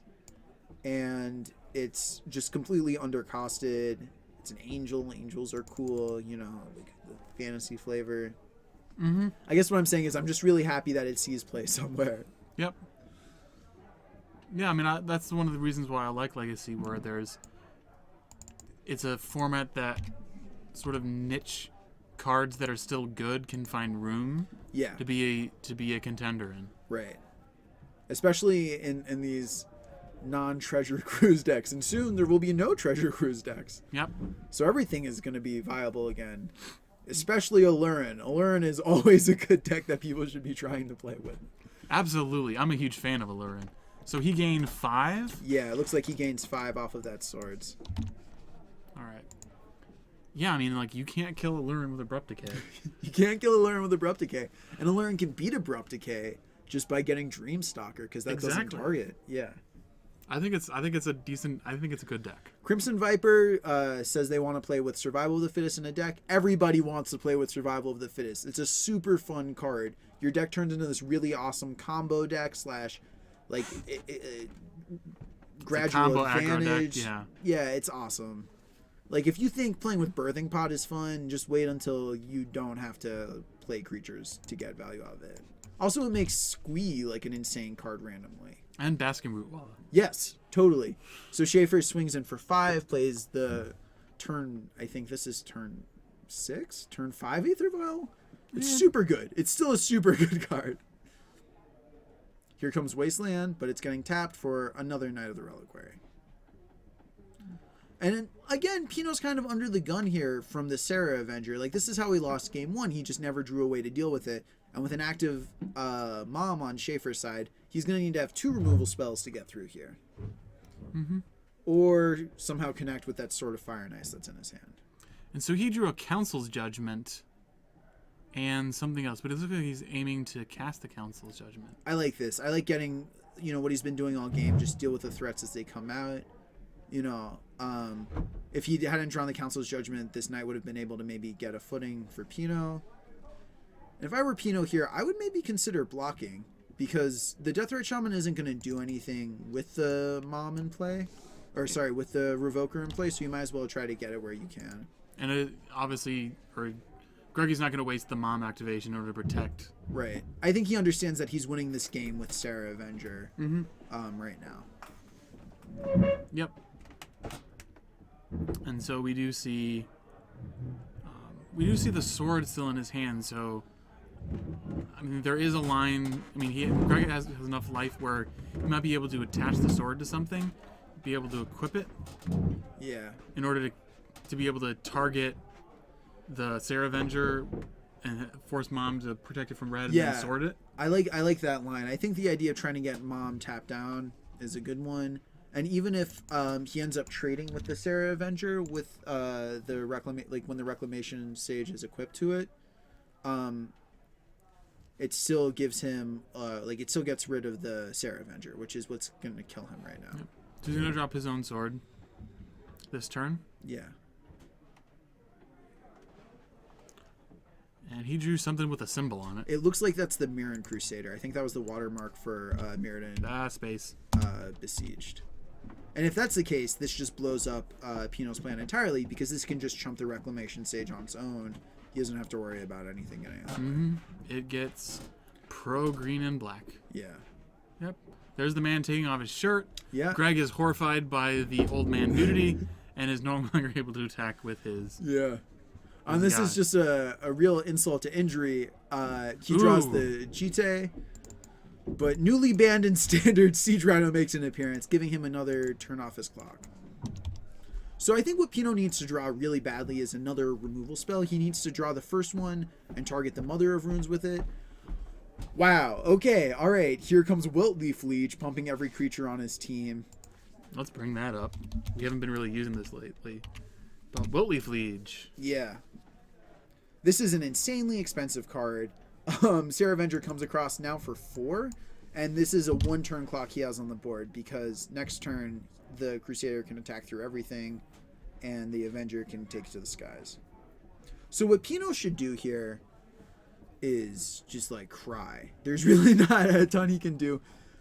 Rhino has trample, so maybe he can get some damage through that way, but I think Schaefer would just throw enough guys in front of it and then give protection with Mom so that he doesn't end up taking any damage to his life. Yeah, I mean, it's hard to see a line that Pino has here. Yeah. But he's a fighter. Reed Duke-esque fighter. So he's gonna equip the sword. Rhino carries a sword. Right. So that in itself is... Well, there are people on the back of Siege Rhino. There's like a whole tower on its back. This is a huge rhinoceros. I mean, it's a 4/5. Come on.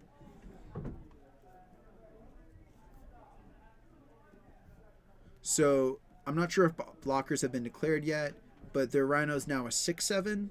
So, Schaefer needs to put, I think, at least 6 toughness in front of it just so he doesn't lose his Mother of Runes. I think that's how the game might begin to unwind for him here. If he loses Mom, then Pino has a chance to sword something, and then he can chump the Wiltleaf Leech with his Reclamation Sage, which would let him live through an attack, and then he can play the Jit, start gaining life. So if I were Schaefer, I guess my line would be... see, the problem is whatever he blocks with besides the Mirren Crusader is going to die. So he ends up taking... 3. 3? Yeah. And then the sword triggers... I'm gotta believe he's pointing that at Mother of Runes.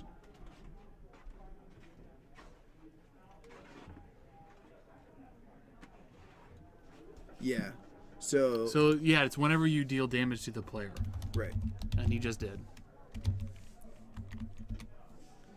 Let's get the old one up because that's what we're talking about. Boom. Yeah. Mom activates, giving protection to the Sarah Avenger, but that's going to go away at end of turn.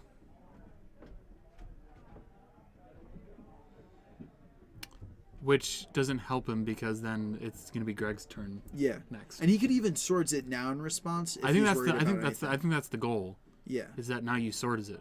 Right.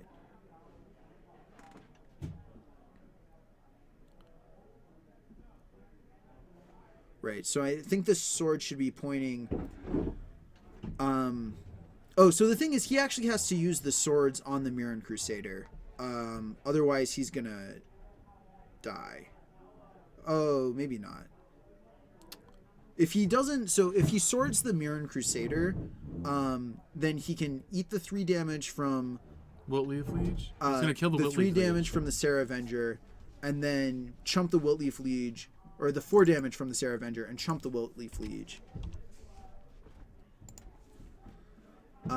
But with this board, his Reclamation Sage continues to not do anything.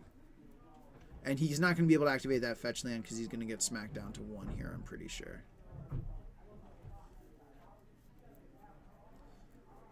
Yeah, it's interesting. I mean, we didn't get a chance to see what Schaefer drew for the turn, but... I mean, I think what you do is you ship in here and you just hope Pino doesn't get there. I mean, he's got a ton of chances to draw things. Schaefer doesn't know about the Jite in Pino's hand, so that really changes the, if he knew about that. So he goes down to 3 here, correct? No, he takes 7, so he goes down to 1. How does he take 7? He takes 3 from the Avenger and 4 from the Crusader because it has double strike. Oh, that's right. He's at 1. Yeah. But he might actually be okay because he just drew a Path to Exile. So he can take care of what matters here. I think he paths the Crusader probably. after playing and equipping. Oh, he got ported, so this is awkward. Yeah. Rashad Port really showing up big in this game. Without that port, Pino would have been able to play and equip the GT. But since he got ported and he's at 1, he can't use that fetch land to get a mana source. So he's not going to be able to gain any life this turn, and that puts him in a much more dangerous position. That is a massive, massive beat. Yeah. But You don't want to shove in with the Reclamation Sage, I'm pretty sure. can he Oh, maybe you do want to shove in with the Reclamation Sage. path Yeah. And it looks like the trigger Revenger? from the Rhino, the Sword of Fire and Ice, is going to kill the Mirren Crusader here. Yeah, because it's does not have protection from artifacts. Right. Then you leave Sage back to block Mom. It looks like you're going to have to leave Sage back to draw Mom. And, you're safe here because Schaefer, if he swords your Reclamation Sage, you're still going to live through the Mom attack. Although Council's Judgment would get him pretty good. I think you may only have one. Yeah. So it looks like Pino swings in for 6. Yeah. Oop. It's 12. Let's see where the trigger goes. I would assume it goes at Mirren Crusader. He's already used his path. I don't know what else he's going to Yeah. have to stop it. So we're waiting. Yeah, so Boom. The Just ugly like we man and not anticipated. enough clothes dies. Yeah. He draws a Green Sun Zenith. and Green Sun Zenith is kind of cool. He can get another creature out. He can get like a Deathrite Shaman from his deck, and that's another way for him to maybe gain some life, or for him to just put another creature in play to block with. So he's going to use this now. And I For like one. that again. I don't know. I kind of wonder if you. I mean, Well, so the thing is, I think he. this gets around the council judgment, but could you also have waited till next turn to get a Scavenging Ooze? Oh, that's a really good point. Yeah, you definitely could have waited till next turn to get a Scavenging Ooze. But looking at the math here really quick, he has 6, 8, 10. So he doesn't actually have lethal going on. But here comes a Revoker. He's going to Revoker the Deathrite, so he's not going to be able to gain life at this point. Yeah. So, like, it's back to a Squire. I mean, either way, if he doesn't do it this turn, like, if he gets the Revoker, he might just play it naming Deathrite again. Right. So you can play you can Green Sun for whatever he doesn't name. And Pino has turned around the Revoker. I think that's the Deathrite. I think that's signaling that it's revoked. Yes. But here, Here's a Swords sword. to Plowshares. So, yeah. All right. So he can shove in with both his creatures here. He can actually shove in with all of his creatures here. He's safe to do that because swords will clean up whatever the sword trigger doesn't kill. But he's just going to send in Rhino, and I think there's nothing wrong with playing conservatively. Although with Schaefer having only 1 mana and it looks like no cards in hand, it's not clear exactly what he can do. So he's pondering whether he blocks here. Right. But if you block, either way, it's not clear what he's drawing into. It looks like he's going to block and give protection to his whatchamacall. His Revoker, but right. this is an opportunity for Pino to swords it. Yeah, I don't think Pino even cares. So he comes across for 5 damage, and then the sword trigger happens, and he kills the Mother of Runes with the sword trigger. So if the Revoker is a problem next turn, he can just swords it. Or if it's a problem now, he can just swords it. Or he can just play a Knight of the Reliquary, because that's another card he has in his hand. Here comes the GT.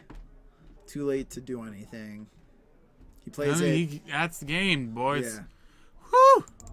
So that's sort of what I expected to happen from the matchup from the beginning. And what we had talked about is that the green cards are really good, and Siege Rhino's Trample came through and was hugely relevant there. Hey, everybody. That was what allowed him to keep getting damage through the Mirren Crusader, where all of his other creatures were stonewalled. Trample, for a core set ability, surprisingly relevant in Legacy. Mm-hmm. And in that interaction of a creature with protection from the color, Yeah. and then trampling over the damage that can't be assigned to it. Yeah. Yes. There was Or protection doesn't going have to be everywhere in that assigned to it. matchup. There was Mirren Crusader, there was Sword of Fire and Ice, there was Mother of Runes, but nothing can protect you from Siege Rhino. Not in this format. No, there Maybe are no standard, legacy no, cards. but Right. Yeah. oh geez, yeah. So let's put them up in honor of May Siege-Rana, rest in peace. Yeah. And it's interesting because I can't. I'm trying to spell siege. okay. Good lord. You know, Greg Schaefer sort of erected his defenses there, but Pino laid siege with his rhino and just toppled them. So that's a huge flavor victory. Yeah. Yep. Hashtag only has to sign lethal damage. That's a great hashtag. Yeah. Let's see if we can get that trending somewhere. Yep.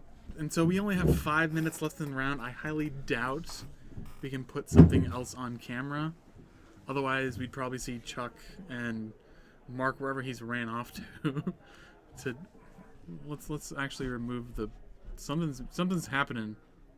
Oh, it looks like they're discussing cards that they boarded. Oh well, we don't care about that. And they're talking, is Pithing Needle good in this matchup? And the answer is, Pithing Needle is never as good as you want it to be, and it's never as bad as it could be. Yes. I think that's the truth about Pithing Needle. It's always going to name something for the most part. If you're thinking about bringing it in, it's always going to name something. But it's, you know, unless you're like nailing their Sensei's Divining Top on turn 1 or whatever, it's just not, it's always kind of underwhelming. Or naming Mazavith or Thespian Stage. Yeah. Those things. Crimson Viper, where's Mark? Mark is hanging out, taking care of some stuff. We've got Simon instead, which is awesome. I'm Simon this hand. Everything is reversed. Yeah. You know, let me lean a little bit. Get a little cozy. Let's have a moment of silence for Treasure Cruise. Why? It's still Malarkey Mark. still like one of the best 20 cards in Vintage, I think. And I'm saying that with having like 0 Vintage experience, so feel free to chastise me for speaking No, way on it's my still deck. a really good card. I think it'll be interesting now that it's restricted, and I'll be interested to see whether or not people actually do the thing that they were afraid that they would do in Modern, is just switch over to Dig Through Time. Yeah, I mean... And because I remember LSV, when they both came out, was sort of saying, like, for Vintage, Dig Through Time is clearly better. But then as the Vintage Super League happened, he sort of changed his mind, being like, no, Treasure Cruise is actually better. Yeah. So, I don't know how that's going to happen. What's going to happen. But right. I mean, like a mana drain deck in Vintage, I have to assume a deck like that would just love Treasure Cruises. Because they don't even have to delve for it, but also because... Or Dig Through Time to find more drains. Oh, right, that's what I mean. Yeah, Dig Through Time. Yeah, exactly, because it's an instant speed card. They can play their draw-go game with it, and they can just continue to see every single card in their deck every game. But a moment of silence, please, for those who never got a chance. Show up at the party, never asked to dance. The losers, the liars, the bastards, the thieves, the cynicists, the pessimists, those who don't believe in nothing. That was nice. What is that? What is that? That is a song by Streetlight Manifesto. Man. Ska band. Yeah. Did you see there was a website people were pushing around that was like ska band or improv troupe? Can you tell the difference? It turns out that people in ska bands all look like they do improv and vice versa. And just like improv shows, I'm not really interested in seeing my friends' ska bands live. No offense to ska. Hey, Couts Gamer, you do not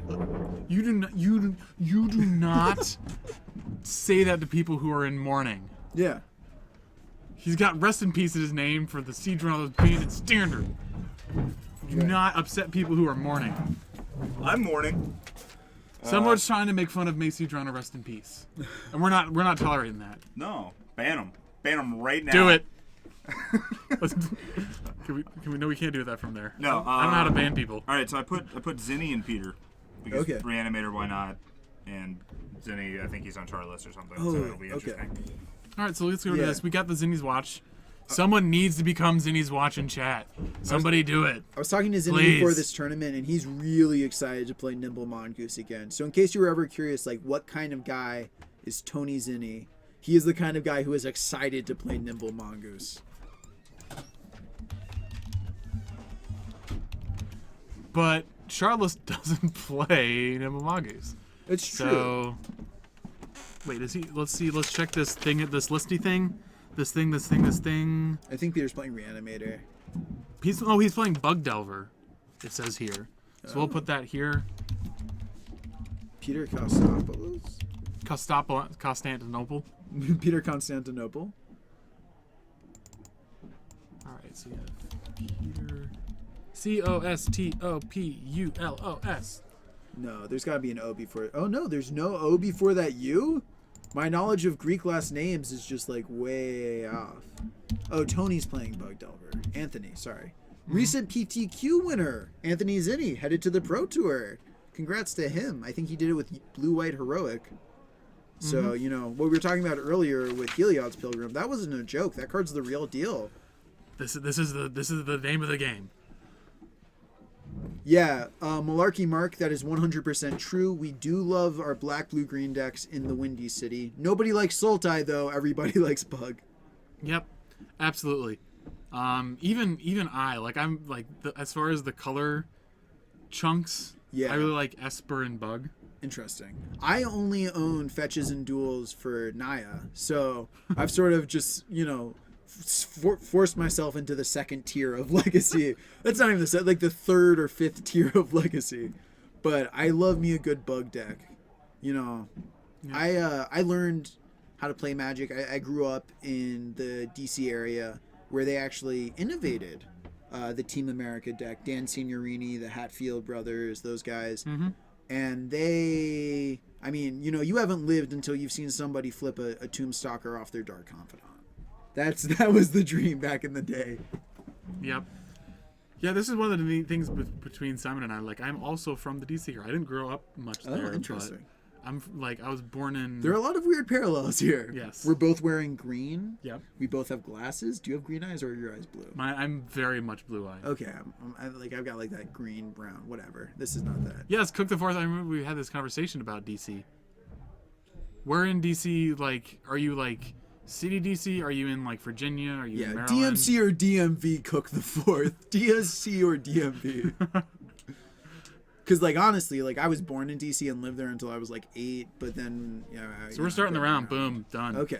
They're not starting at a record of 2-1. And it looks like Peter's taking a mulligan.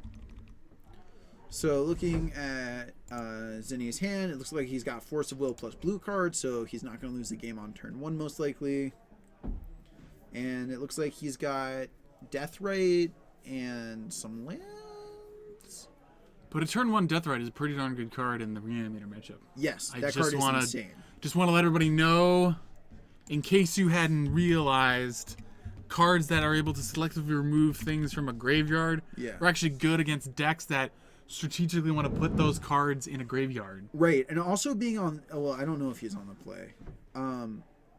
I'm not sure, but being on the play, Deathrite can even do a really good job of fighting Exhume, which is the traditional, you know, that and Show and Tell are Reanimator's game 1 ways to fight Deathrite Shaman because Exhume doesn't target.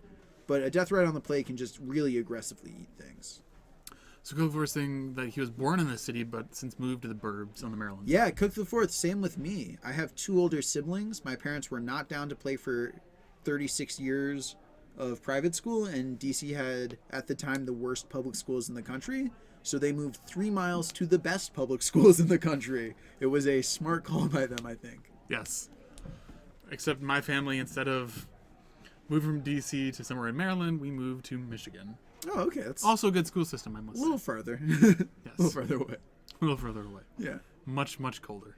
And I'm seeing a dig through time in Zinni's hand. That's kind of hot. A little spicy. It looks like Peter's on the play. He's going to get things started off right away. Sack of Polluted Delta, nice old art Polluted Delta. Yeah, those are still pretty expensive.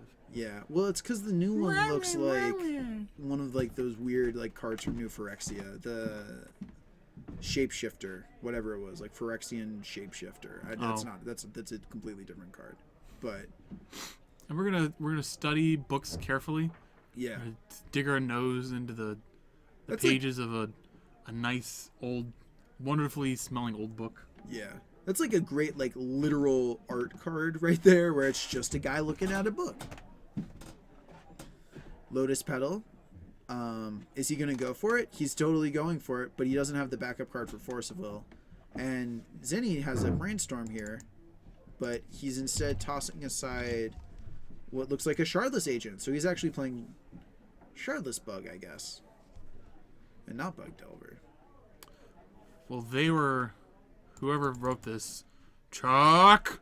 Someone.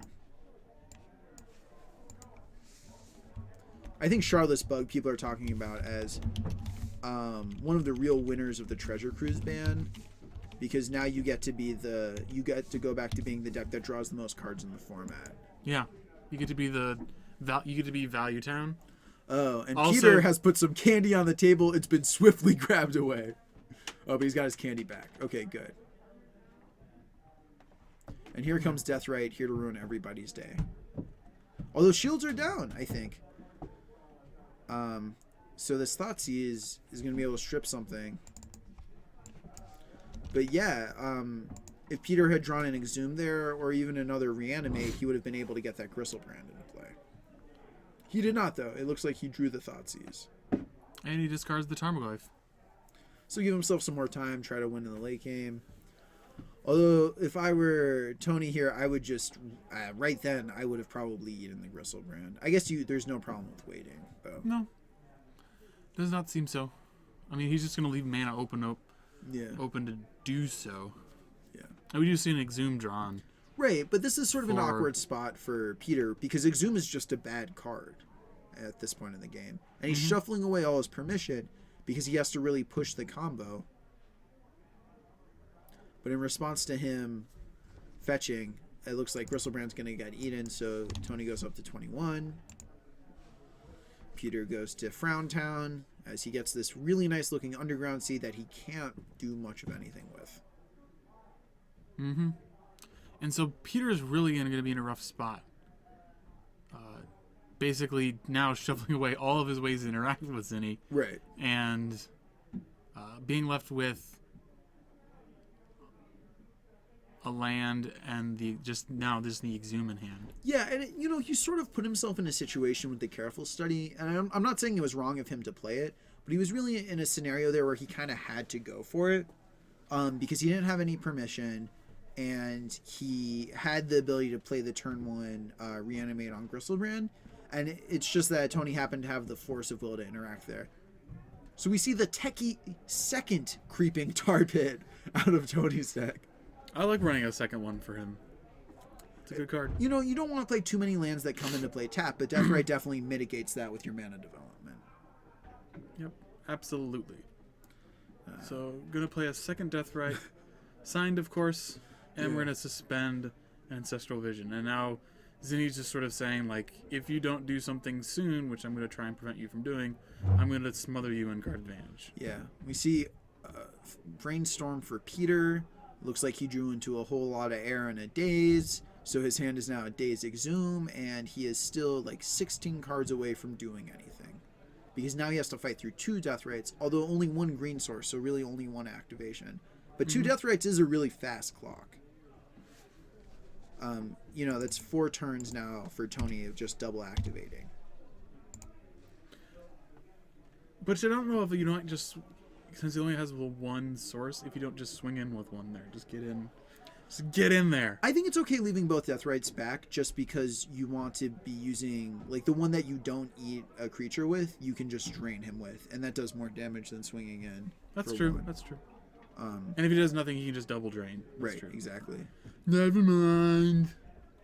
But I thought Magic die. Here comes a show and tell, so Peter can show and tell his Exhume and then Exhume back Tony's Tarmogoyf. Eating something. Yeah. Looks like he's eating Brainstorm and Careful Study. Peter drops down to 12. I like Peter still playing it out here. His deck is going to win really fast. There's nothing wrong with him taking a little bit of a punching bag. There's always the random chance now that he's got the show and tell that he can show and tell an Elish Nord, for example. So let's see what Tony can do in response to this. He's not actually out of the... he's not dead entirely. I'm sure he has at least 1 copy of Liliana in his deck. Oh, he just cracked a fetch. So I think Tony's at 20 now? Yep. What does actually Peter have in hand that he's now showing telling into play? He just drew an Elish Nord, so that's going to kill both the Deathrites, which is great for a bunch of reasons. But I don't know what Tony's response to this is. I know for a long time people were playing, not in Charlotte's Bug, but in Bug Delver, 1 copy of Dimir Charm, which nabs show and tell and also Treasure Cruise and stuff like that. And this would be like a great chance for that card to be around. But it looks like he's just responding to the show and tell by eating a bunch of things. So he's eating the... Demir Charm for those who need to know the tech. Yeah, he's eating a... Oh, he's eating a land? What is he activating? What is he doing? He's casting... Oh, he's casting Dig Through Time. That's sick. So now he's looking for Force plus blue card. This is insane. This is something that Dig Through Time does much better than Treasure Cruise, which is play as a pseudo counter spell. Although it looks like he missed. He missed on a Force, yes, but he gets... He did draw a Brainstorm in that, Yeah. so he could And it looks dig like a little some deeper. kind of removal spell there. I'm not sure what that black card is. It's at the top. I know one of them in there. That's is I think a Murderous Cut. Oh, it might be a Toxic Deluge. Although Murderous Cut would also be much better here. I know Zinni was saying that he was going to try and put in a couple Murderous Cuts into his deck That sounds great. I mean, because of just Delve being good, and like if you can't run Treasure Cruise, you might as well run other good, efficient Delve right. cards. I think Murderous Cut is a real winner of the Treasure Cruise wars. Okay, so Zinni electing not to put anything into play. Yeah. I don't know if he had any lands in his He hand. had nothing to bring to class. Oh, Zinni. But Zinni's okay. I mean, he's going to go to 13 to deal with the Elishnorn. I mean, the game is now back open for Peter, right? He's going to be at 12. He's going to have a bunch of live draws. He doesn't have a ton in his hand. But he's solved the problem of having 2 Death Rights in play. So he's reading a Elish Norn. I think he's just making sure that he only has to pay 7 life. I'm pretty sure that's a Toxic Deluge in his hand. And if it is, yeah, I can imagine he's just going to jam it right now. Well, paying 3 would... Yep, Yeah. that's a Toxic Deluge. So it looks like he's going to pay the 7. Leaving 1 to play around days, so that's... I mean, he Like costs a champ. 3, so bleh. Yeah. But... So yeah, I think you just pay 7 life here. Yeah. So it looks like he's paying 7, goes down to 13. And now the Exhume in Peter's hand is live again because the Tarmogoyf got exiled to the Dig Through Time. So even if Zinni brings back a He's gonna Death Ray Thoughtseize Shaman, it first. just gets eaten. I have to assume Thoughtseize is taking this Dig Through Time. Mm-hmm. So now all Peter has to beat is the 4 cards that Zinni's going to draw next turn. So he elects... Yeah. Instead of bringing to class, like, what did you dig out of, like... What are you exhuming Muck. from a grave? That often looks like a swamp. It's sort of like... Mm-hmm. Like, what did you dig out of Dexter's pit at the bottom of the ocean? Something kind of You got a Phyrexian goddess thing? I don't quite know- Praetor. I know it's a Praetor. Oh yeah, they're just like the union bosses of Phyrexia. Okay. It seems like the Praetors are just like a bunch of different union leaders. They're arguing over, like who gets to run what, who's in charge of what sector of, New Phyrexia. But ultimately, it looks like Zinni's got a bunch of Goyfs in his hand now. So maybe this turn Is he can that a play double Liliana? Goyf. Oh, if it's a Liliana, that's awesome. I might be just Wishful Reading. thinking. misseeing something. Yeah. So this game is really showing the power of main deck show and tell in Reanimator, because prior to him having the show and tell, he was sort of dead, right? Because he couldn't reasonably find a way of getting around the 2 Deathrite Shamans before Zinni Is this gonna drained him out. ruin things? Oh, Oh, we're that back. does ruin things. Sorry. Okay, it's back to the game. And it looks like he fetched another land. I would Where assume the- he's playing a second Tarmogoyf. Rah, rah, rah. So There's looking no, at the like- graveyards, there's creature, sorcery, instant, land, artifact. So Goyf is 3/4. Hopefully they're gonna put the dice up because we Yeah. don't have the text for it.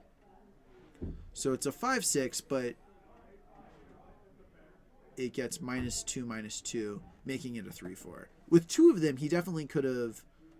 Well, no. I mean, Elish Norn can still attack with impunity there because Elish Norn has vigilance. It's a very good card at running the board. Yep. Pops a positively lootly. And Cook the Forest asks, didn't Elish Norn kill the other Praetors besides Jin Gitaxis? Oh, you know what? It totally did. Yeah.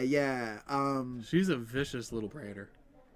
With a neat hat. Vorinclex, I think, got like completely murked. But yeah, Elish Norn, that was a rare example of like the big bad guy for a set being white mana aligned. Something that like Mirrodin, the Mirrodin, Scars of Mirrodin, Mirrodin Besiege block is an example of that, and the original Kamigawa block are examples of that. But for the most part, that's not where they go with their flavor. So Tony down to 9.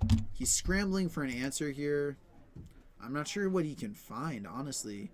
I think we're casting Shardless Agent and hoping and praying. I think you're casting Shardless Agent and hoping to cascade into something that draws you cards. I don't think any of his answers to this draw are cascadable. So I think he needs to like cascade into a Visions and then draw a Treasure Cruise.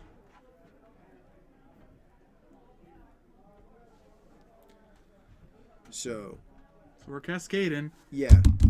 Before the cascade even resolves, this dies. So it's dead. Yeah, when the trigger goes on the stack, you check state-based effects. Yeah. And it dies. So Graveyard Order is a little messed up. I don't think it's really going to matter a bunch in this game. And not a lot drawn. It looks like a black card of some sort, but... Oh, it's a Thoughtseize? It's a Deathrite Shaman and a Wasteland. Oh, yeah, it's a Deathrite, yeah. Yeah. And Zinni is now Brainstorm locked, so it's not like he's going to get any help for the rest of his turns. And we were actually wrong about that. The Shardless Agent doesn't resolve until the Brainstorm resolves because Cascade triggers upon the cast. Oh, right. So it comes into play after Brainstorm resolves. So Anthony actually resolved his cards correctly. I jumped the gun on criticizing. Sorry about that. So Cook the Fourth, you've got us again. Mm-hmm. Curses. Yeah. And Zinni packs it up. So the Reanimator target that isn't meant for this matchup, it's still gone good. Yeah, I would be surprised. It's good against creatures. Yeah, I would be surprised to lose a game when I drew 3 Deathrite Shamans playing Charlotte's Bug against Reanimator. But definitely something people criticize Charlotte's Bug for being, because it can't play a ton of permission, is being a little light against combo in game 1.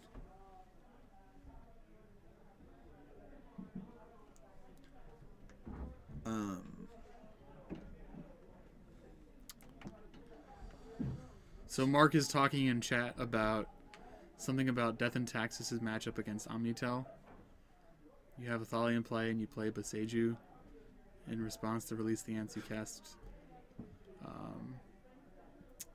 Enlightened Tutor to get something. I don't know what you get. I'm not sure. That was game 1. They're going to go get a game 2 and Tony's going to be on the play. This, I think, is actually round 3. No, because he's got... Oh, I should change... Yeah, it's round 3. No, because these are...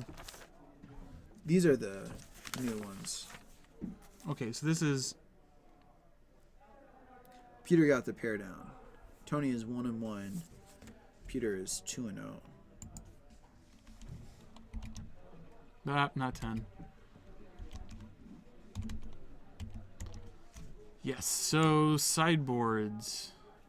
I would imagine Tony has something like Nile Spellbomb or something like that. And I think Peter, this is maybe another situation where the Pithing Needle shows up. If he's got more copies of Show and Tell, those are probably coming in. It looks like he's boarding either in or out Thoughtseize. I'm not sure which. He's got some cards in different colored sleeves here.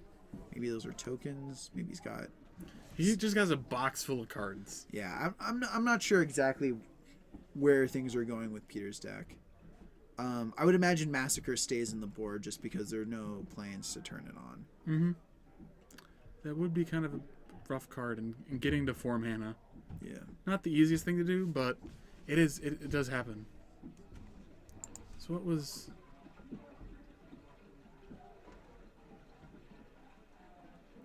Oh, you put Draco on top of your deck. So you don't lose the Clash? Yeah, because Draco actually costs more than Emrakul. It costs 16. Draco is, I think, the thing that costs the most in all of Magic. That is Let's correct. get this shit out of here. Get the old school art. Yeah. Yeah, Plane Shift. I remember playing during Plane Shift. This was that good old fashioned domain deck that for some reason never showed up. I think it was because you needed to have 5 different basic land types in play. No, but you used this instead with Draco. There was an extended deck that used this. Combos. I like how you went and got the It's called Draco onslaught. Explosion. Yeah. You could also play Kaboom, right? What doesn't Kaboom do something similar? It might cost more. It does cost a ton more. And so it used Scroll Rack in order to set it up. Wow, that's insane. And yeah. You Draco Explosion, you deal 16 to them and have to find another way to deal them 4. Right. So Peter switches his City of Traders out of his orange sleeves into the purple sleeves that the rest of his deck is in. So I would assume he has brought in more show and tells, and those City of Traders are there to pay for Help it. him cast the man. Oh, we should ban Supper Limit 1972. Because I think I think that's like maybe a spam bot. How do I ban someone? I don't know how to ban someone. Mark, take care of him. But like morally, Mark. we've banned the guy who's spamming the chat. Or a robot. Because I can't. What if I click his name? Wait. Ban user. Ooh, uh-oh. Boom, baby. Doling out the justice. Yeah. Yeah. Ooh. Na. Now we feel powerful. I Now have we so much power. learned Mark how to mod ban me. people. We've gone mad with power already. Yes.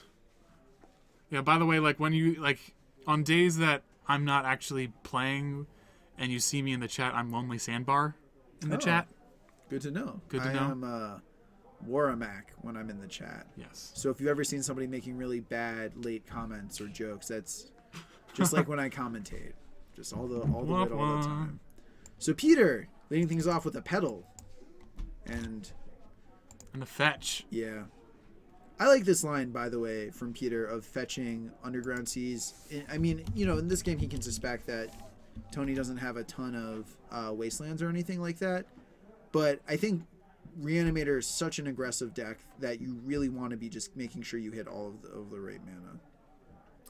But the turn run Death Ride is going to definitely ensure that he needs to go on the Show and Tell plan. It looks like he does have a Show and Tell in here. Yeah. And this really mitigates the effectiveness. But he has 2! Oh, so I think this is a scenario where you probably take the Wait a Bristle Brand. Whoa. Why does he not just cast Brainstorm in response? I don't know. That's a really good question, seeing as he could have just set himself up for a show until next turn. I guess maybe... I mean, yeah, he keeps the island in hand. He's just too focused on his Skittles. Peter! Yeah, Peter's too focused on his skills. I Stop think eating another Skittles. argument could be that he lost game 1 by going all in on a line. Or he didn't lose game 1. He won game 1. He won should game one. totally be going It's all in on GG! lines. He went all in. Tony stopped him, and he still won the game. You totally Brainstorm response. You put fuck Entomb on top. Yeah. And then you put Grizzlebrand on top. Right. And then you let him take it in. You make him take a Show and Tell. I think if Tony has like a counter magic here or something like that, there's an argument for taking the Show and Tell and then just countering the other one. Right, trying to counter the other one. But realistically, I think there's nothing wrong with a little eat a Grizzlebrand or like Thoughtseize Grizzlebrand, eat the Grizzlebrand. I think in that line, I mean, maybe that's what he's trying to like give a tell towards, because like, you just take one that sort of says that I can take I've care got of it the other covered. one. Oh, Tony's at 18 now because of Yep. Thoughtseizing.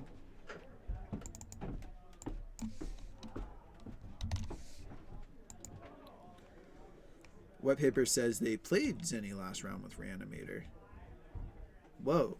Wet Paper, identify yourself. Wet Paper, I guess you lost last round if you're already home participating in the chat, but thank you for saying Oh, I see what he did. So he's casting Entomb for Grizzlebrand. I don't really know what that gets him, casting an Entomb into the open Deathrite. to burn it, I guess. Yeah, but in that case, wouldn't you rather entomb a lower impact target? I mean, I don't know. And looking at Tony's Colin. hand, Hi, he's Colin. got the Force of Will. Hey, Colin. Sorry it didn't go your way tonight. Tony apparently has main deck Scavenging Ooze, so he came prepared for the Reanimator matchup. So here we are, all in on Show and Tell, and boom, Force. What did you bring to class? Nothing. Show and Tell was canceled.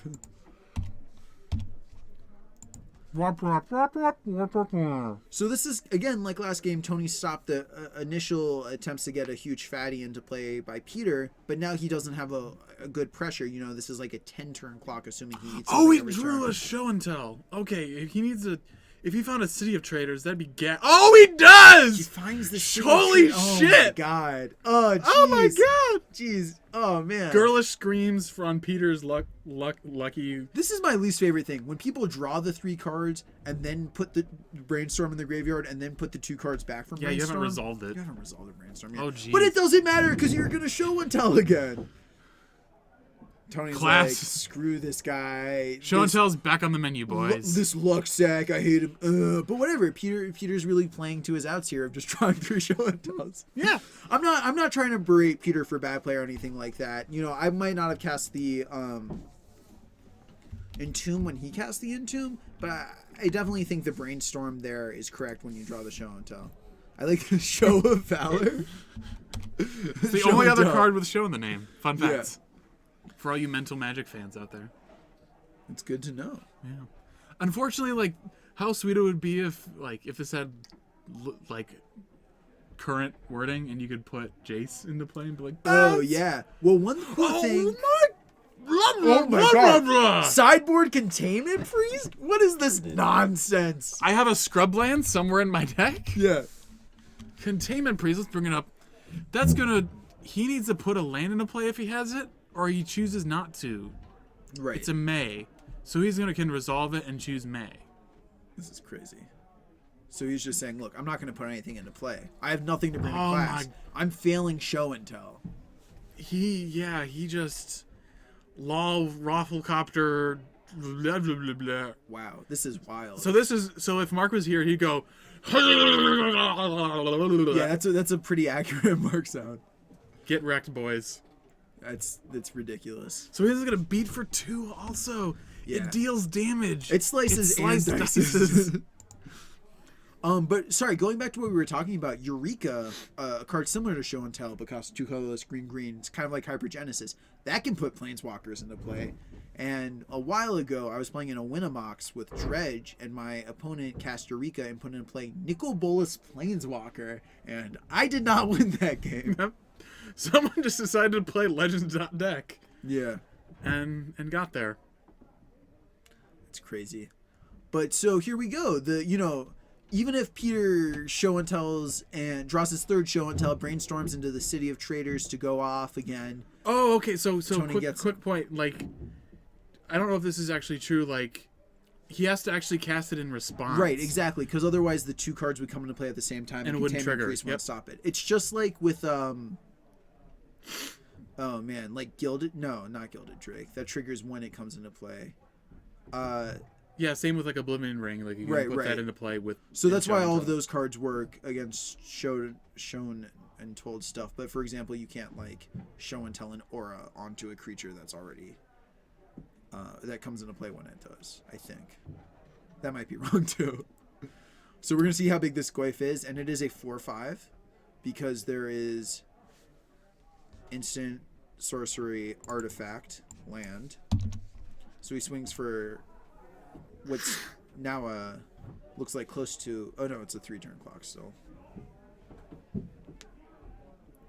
And this Containment Priest, I mean, this is going to swing the game entirely, and it also kind of changes the matchup because now a fetch land plus another untapped mana source can always represent Containment Priest. God, we're terrible. It's not even a triggered ability. Right, It's a right. replacement. No, ability. it's not a triggered. Okay, sure, Cook the Fourth. Thank you for being smart and correct as to how the rules work. Whatever. Love you, Yeah. Cook. Yeah. No, thank you for keeping us honest. He's gonna eat something to take him down to 9. Looks like another show and tell. He's like, haha, you thought that would work. Well, now it's going to help me kill you. And that's a scoop. We're going on to game 3. Yeah, Peter's not even going to take the additional turn he gets, which I think is fair. He would have to like show and tell an Elish Norn to even live through Tony untapping. We're going to game 3. So this is going to be the Peter back on the play, which is really good because, again, he can have a chance to reanimate a Gristlebrand before Tony even gets to play anything. But it doesn't look like he's changing how he's boarding. Oh, no. He's swapping out a card. What is the card? Do do do do do do We see Elishnorn Sideboards. is still in his deck. I think Elishnorn is like, okay, but it seems like the most anemic of his targets. An Echoing Truth shows up to play. So, while Show and Tell is on... Dealing with this card. See it? This card. Yeah. We're while Show and this Tell text. or a Reanimate effect is on the stack. Yeah, Mike 22 for 22. That's definitely what I'm thinking about is the Phantasmal Image interaction. But while Show and Tell or Reanimate spell is on the stack, you can bounce Containment Priest, and I doubt Tony has like a ton of white sources, so he might not be able to recast it, and then you can resolve your thing. Big Word or D's. What is the graphic novel we were going to write about Cook the Fourth? Crimson Viper. We will run down the list of stuff. We've got Maverick. We've got some Reanimator. We've got Junk Blade, which I guess is just Maverick. Yeah. We've got this Shardless deck. We've got Norman playing 4-color Delver. We've got Show and Tell. We've got Tess. We've got more Reanimator. We've got Omnitell, and we've got Death and Taxes. So a lot of fair creature decks and a lot of combo. And so we're gonna go on to game 3 and see if Peter can do some stuff, or if Zinni is just gonna have another really early Deathrite Shaman to like rain on some parades. Zinni's pretty consistently had Deathrite Shamans on turn 1 in this match, and that is a good card for him to have. Apparently there's a Scavenging Ooze lurking somewhere in his main deck, so that's probably another card he's trying to draw to as well. And he's got Containment Priest, like a maniac. Oh, and here's a Grafdigger's Cage. So he came prepared to fight Reanimator, it looks like. Yep, and it looks like for Peter, he's got a Pithing Needle of his own. A pair of Pithing Needles. Yeah, he's got a Reanimate, but it looks like maybe he's got a City of Traders, so he can play 2 Pithing Needles on turn 1 if he so desires. And that's all he can do. Yeah. Because that's his land. What if he just plays Pithing Needle names Misty Rainforest, plays Pithing Needle names Verdant Catacombs, and it's just like, I dare you to fetch a land. I dare you. By Crimson Viper. Sorry, there's not stuff that you want to see. Sorry, couldn't get you lands or something, but I'm casting. Or I didn't see Kevin, so there's no dredge or anything like that. So bye Crimson. Bye Crim. Okay, so Zinni's taking a mulligan. No. And You can go back. we can hear Zinni shuffling from upstairs. He shuffles with such tenacity and vigor that Really we can snaps hear his it. cards. Yeah. We can even see the delay from like the camera and like what's actually going on. Mm-hmm. Who the hell is Felicia? Big wordies. Have you ever heard like bye Felicia? It's like a thing. You say Oh. like bye Felicia. I actually know somebody named Felicia, and she makes a huge deal whenever she leaves somewhere. Oh my God! Peter goes turn 1 double needle. What are And these just puts needles them naming? down at the same time? Like, Yeah, he's just like, All you're right. not forcing my needles. I know you're not. Zinni's like, all right, I guess like I'm not gonna be death writing you this game. I don't even care.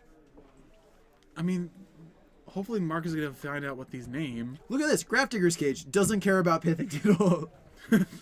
So it looks like Your Peter's serve, sir. on an Echoing Truth plan, or he's on Show and Tell, and he's also on I don't have a blue source or a black source in my hand. But we've got Meddling Mage, so if we get a white source, we can get a white source from this land Yes. and play Meddling Mage, naming Show and Tell. Wow.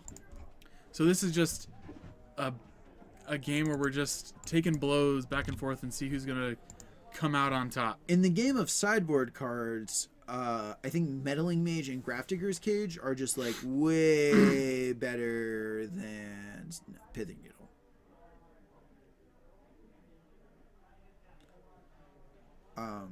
Although I think he has to find his scrub land before he can do any of that good stuff. Oh wait, he only has a scrub land. Did he draw it? Nope. Okay. Yeah, you can still cast Meddling Mage though. No, but he can't get scrub land from Verdant Catacombs. Yeah, he can. It's a swamp. Oh, it is a swamp. Yeah, I'm an idiot. he's totally fine. Yeah, sorry. Woo. All right. Guys, the ban list takes effect at the same time everywhere. It takes effect on Friday when Fate Reforged is officially released. Yeah, I swore that was like a Misty Rainforest. Yeah. Earlier, I guess. Oh, yeah, no way. You're naming Show and Tell with your Meddling Mage?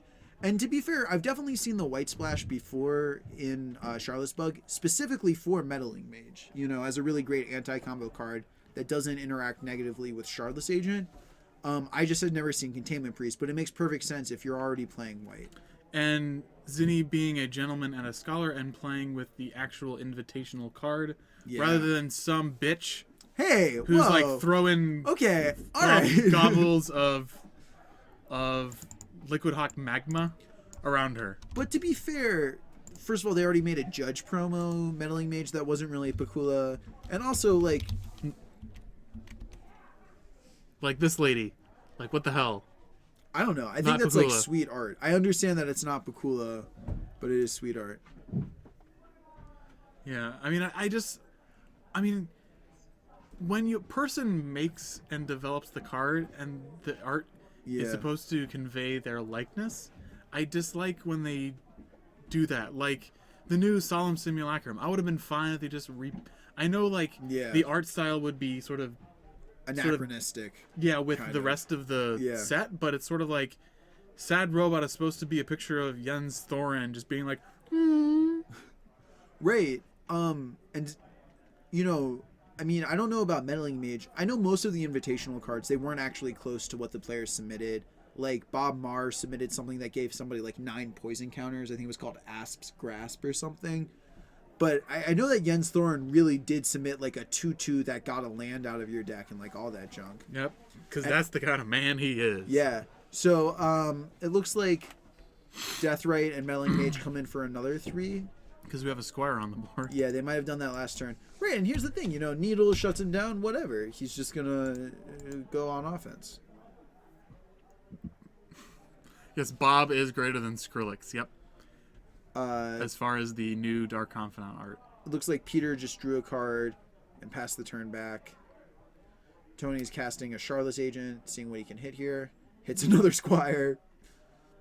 And he swings for another 3 plus whatever Tarmogoyf is. And he gets Planeswalker for added damage. Oh, so it's 4 gonna 5. Yeah, so 7 total. Dropping Peter. I think Peter might actually be at 5 here, but either way, he's dead on board. Because I think we missed a turn of those attacks. Maybe, I don't know. Either way, either way, it's lethal. And Yeah. boom, the game. Yeah. GG. So there are 15 minutes left in round. We might be able to get another. We should one. see. I don't know if Mark is going to be doing that if he's still upstairs. I don't know. Should I go? Do check? you want to go check and see if he's doing that? Because you know how to do the computer stuff. I'm the computer man. I know how to do the stuff. All right. I even banned someone tonight. Oh my goodness. Yeah, like the Liquid Hot Magma was a quote from like Austin Powers movie. I don't like. I know it's redundant, but it's supposed to be a reference to something. Yeah, I'm a huge fan of like. I really want to get some copies of Dark Confidant because, I mean, it's a staple sideboard card for lands just to kind of give it a card advantage engine when your graveyard's kind of screwed up. And so, and also like people don't bring in or they side out their ways of killing creatures against you because unless it deals with a 2020 indestructible, it's not going to matter. Looks like he took out the Iona, which I guess makes sense because it doesn't really cut Zinni off of anything noteworthy. Brings in the Ashen Matter, that makes sense. The Sphinx to steal in, good card. And the extra lands to support the show and tells. Whereas Zinni brought in the Containment Priest, the Scrub lands, so that's also in the board. 3 Meddling Mages, a Surgical Extraction, the 2 Graphics Cage, and a Nihil Spellbound. So Zinni playing the role of like varying the hate, which I think is a really smart play, especially because like I'm a big fan of Nihil Spellbound anyways because especially with a deck that's already running black, you get to cantrip it when you activate it. So that's pretty darn good. And yeah, so Zinni gets the win. Yeah, I mean, it sounds like... So I think Zinni took a chance on people... Like, we have a couple of people who tend to play Reanimator regularly. And we also have a couple of people who play Show and Tell or Omnitell. So I don't know, like that doesn't really matter. But as far as those sidebar cards, they seemed all legitimate. And Meddling Mage, as just a general combo card, he can bring it against Storm. He can bring it against a lot of different things. So it just was a good thing for the matchup itself. So do we actually have anything to put on camera? Oh my! You transformed from Simon into Mark. That's right. You are an alchemist of some sort. What is this magic? Does I don't know. Does Simon still have a beard? I didn't even pay attention. He does have facial hair, yeah. All right. Well, there we go. See, then I am Simon. There was like a beard transformational thing. Like maybe we could have Seckle pop in at some point. Seckle's got an impressive beard. I don't know if I could. I could get there with that. So we got Maverick versus Maverick. That might be popping up. So if they go to a game 3. So I've yet to actually play the Lands Mirror. Like I missed the siege right now. Yeah, we addressed that thoroughly. Ah, good. I've yet to play the Lands Mirror, so like I'm looking forward to the time that I play Seckle. Fair enough. It's kind of weird. It's all about like who gets Bojuka Bog first. Yeah. And if you're able to recur Bojuka Bog, it's a total blowout. Yeah, so I like the fact that you can just clearly see the screens on my glasses, which also means that everybody in chat can see the porn we're watching on the second monitor. Yep, yeah, let me just get a little closer so you guys can see what we're seeing. There we go. There we go. We're up chat So pros. I have no idea what that carrot is for. I totally like. When are we gonna do the Bear Erotica? I gotta remember it. I just don't. I'm a busy guy.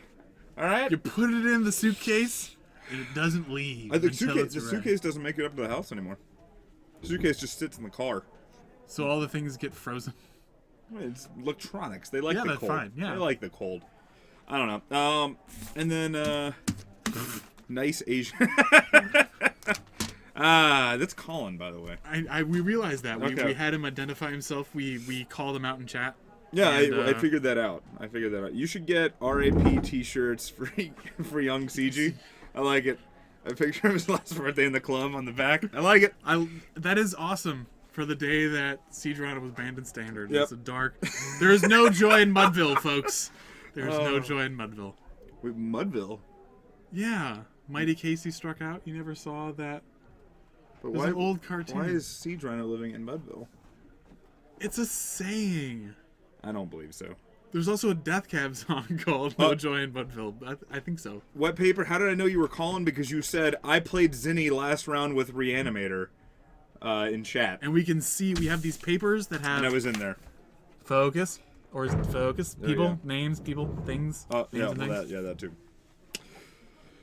So I hear people would buy it, yes, but then I still have to like front. I don't know, the t-shirts that I bought, like the t-shirt, I got a good deal on the t-shirts too. But they were still like $300. So yeah, I'm getting one. yeah, you are getting one. Getting a medium. I got a lot of mediums. Got a lot of I'm mediums. losing weight. Lost 11 pounds. Whee! I'm losing some. It's just slow going.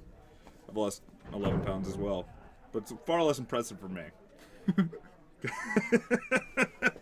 And it doesn't show. No, I just cry. Oh, I've had like the using a belt loop I haven't used in a while phenomenon.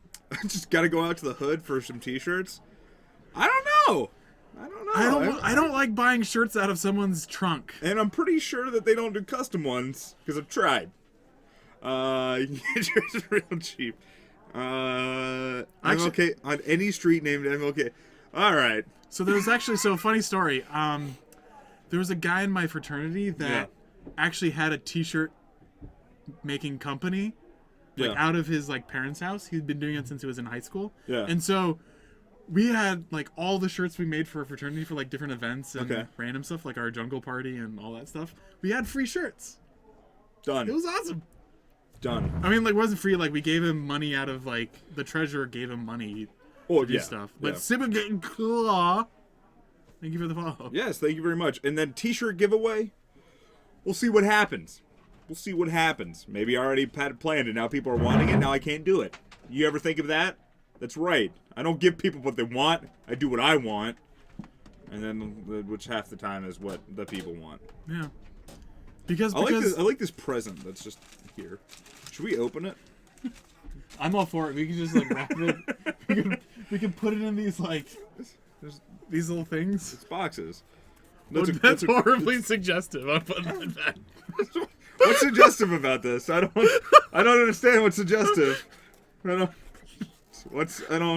just have a pile. We have the bag of dicks. What's behind us. suggestive about this? I don't understand. All right, I hear movement upstairs. What are we putting? Well, actually, our location we're streaming from is actually Handjob City. I don't know if anyone noticed that. But, we we got the bag of dicks in Handjob City. We are streaming from. A lot of people left because they did not do well, and then they just dropped. Oh, that sucks. Like you can, like play Legacy, guys. I love it. It's great. I might put GRUB Delver on camera. Let's see it. He's doing the whole like, is Stifle plus Wasteland still good? Yeah. I think it is. Yeah, I think so too. So I'm gonna go up and tell him that he's gonna be popping on camera. Yep. So I'll leave you alone. Get him, go. Yes. The liquor store always has cheap shirts. Yeah, but this is we want the WUBRG. Let's get the camera. This thing. Yeah, there we go. That thing. WUBRG on the shirt. School, Colin, no excuses, play like a champion. That's it. Yeah, so, if people weren't unaware, we were able to, do some, cartography and put out a map of Whore Island. And we figured out that, Handjob City was sort of this, port town. It wasn't, the capital of Whore Island. So, that was kind of shot down. But it's sort of, a medium-sized, a San Diego to Los Angeles. It's not LA of Whore Island. It's more of the San Diego of Whore Island. Yeah, hashtags, giveaways. Yeah, no. Robots could make the shirts. Yeah, but then we'd be supporting robots' rights, and we don't want to do that. If anyone's a fan of the webcomic Questionable Content, they talk a little bit about the rights of robots, or Jeff Jakes does, because he's the guy who does it. The question is, can modern junk? Is junk like a dance? Cole is me? Do the junk? Do the hoop? The hoop-de-doop? The hoop-de-doop? Do the mashed potato? What do we question? Legacy Robots isn't good. Is that a reference to Mud or Affinity? I'm guessing it's Affinity because no right-minded person would call Mud robots. That's right. I mean, it is I mean, I know they ran Stoneforge to get cranial plating. Yeah. Very so true. That's cool, but all right, confirmed Affinity. Yeah, I think Patrick Sullivan summed up Affinity and Legacy pretty well. It's just trying to do too many different things. So one, it's trying to do I can't even think. It runs like Tezzeret, right? Well, some of them are running Tezzeret, but then there's also whether or not you want to run Shrapnel Blast.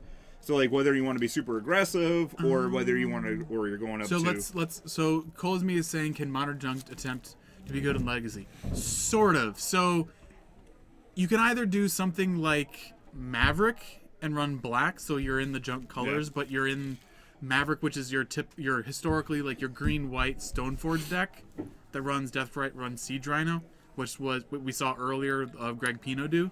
You could also do something along the lines of Nick Fit, which is another sort of value-oriented deck that's in the same sort of colors, but it uses the Veteran Explorer, Cabal Therapy, Birthing Pod, Recurring Nightmare, Madness. Or you could take the David Gleicher approach and play Pod.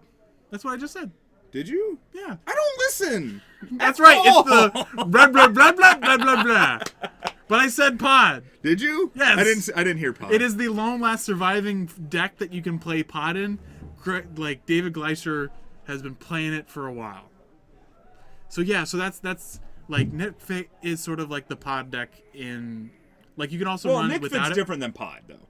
I heard you say Nick Fit, and that's But why I was Nick like, Fit can either or. Like it can have Pod or it can not. Like Dom, who plays at Card Market, which I lost to with lands, and I was just sort of like, my draw was terrible. I shouldn't lose to this deck. And so, like, that's a Nick Fit deck, but it doesn't run Pod. He just plays Grave Titan straight up and then tries to do stuff. Or you can like vary your casting costs and like have the Pod structure. sure. So you either like you can make a choice of whether or not you can run like say Green Sun and not care about your casting costs, or you can run Birthing Pod and make sure you can actually chain up.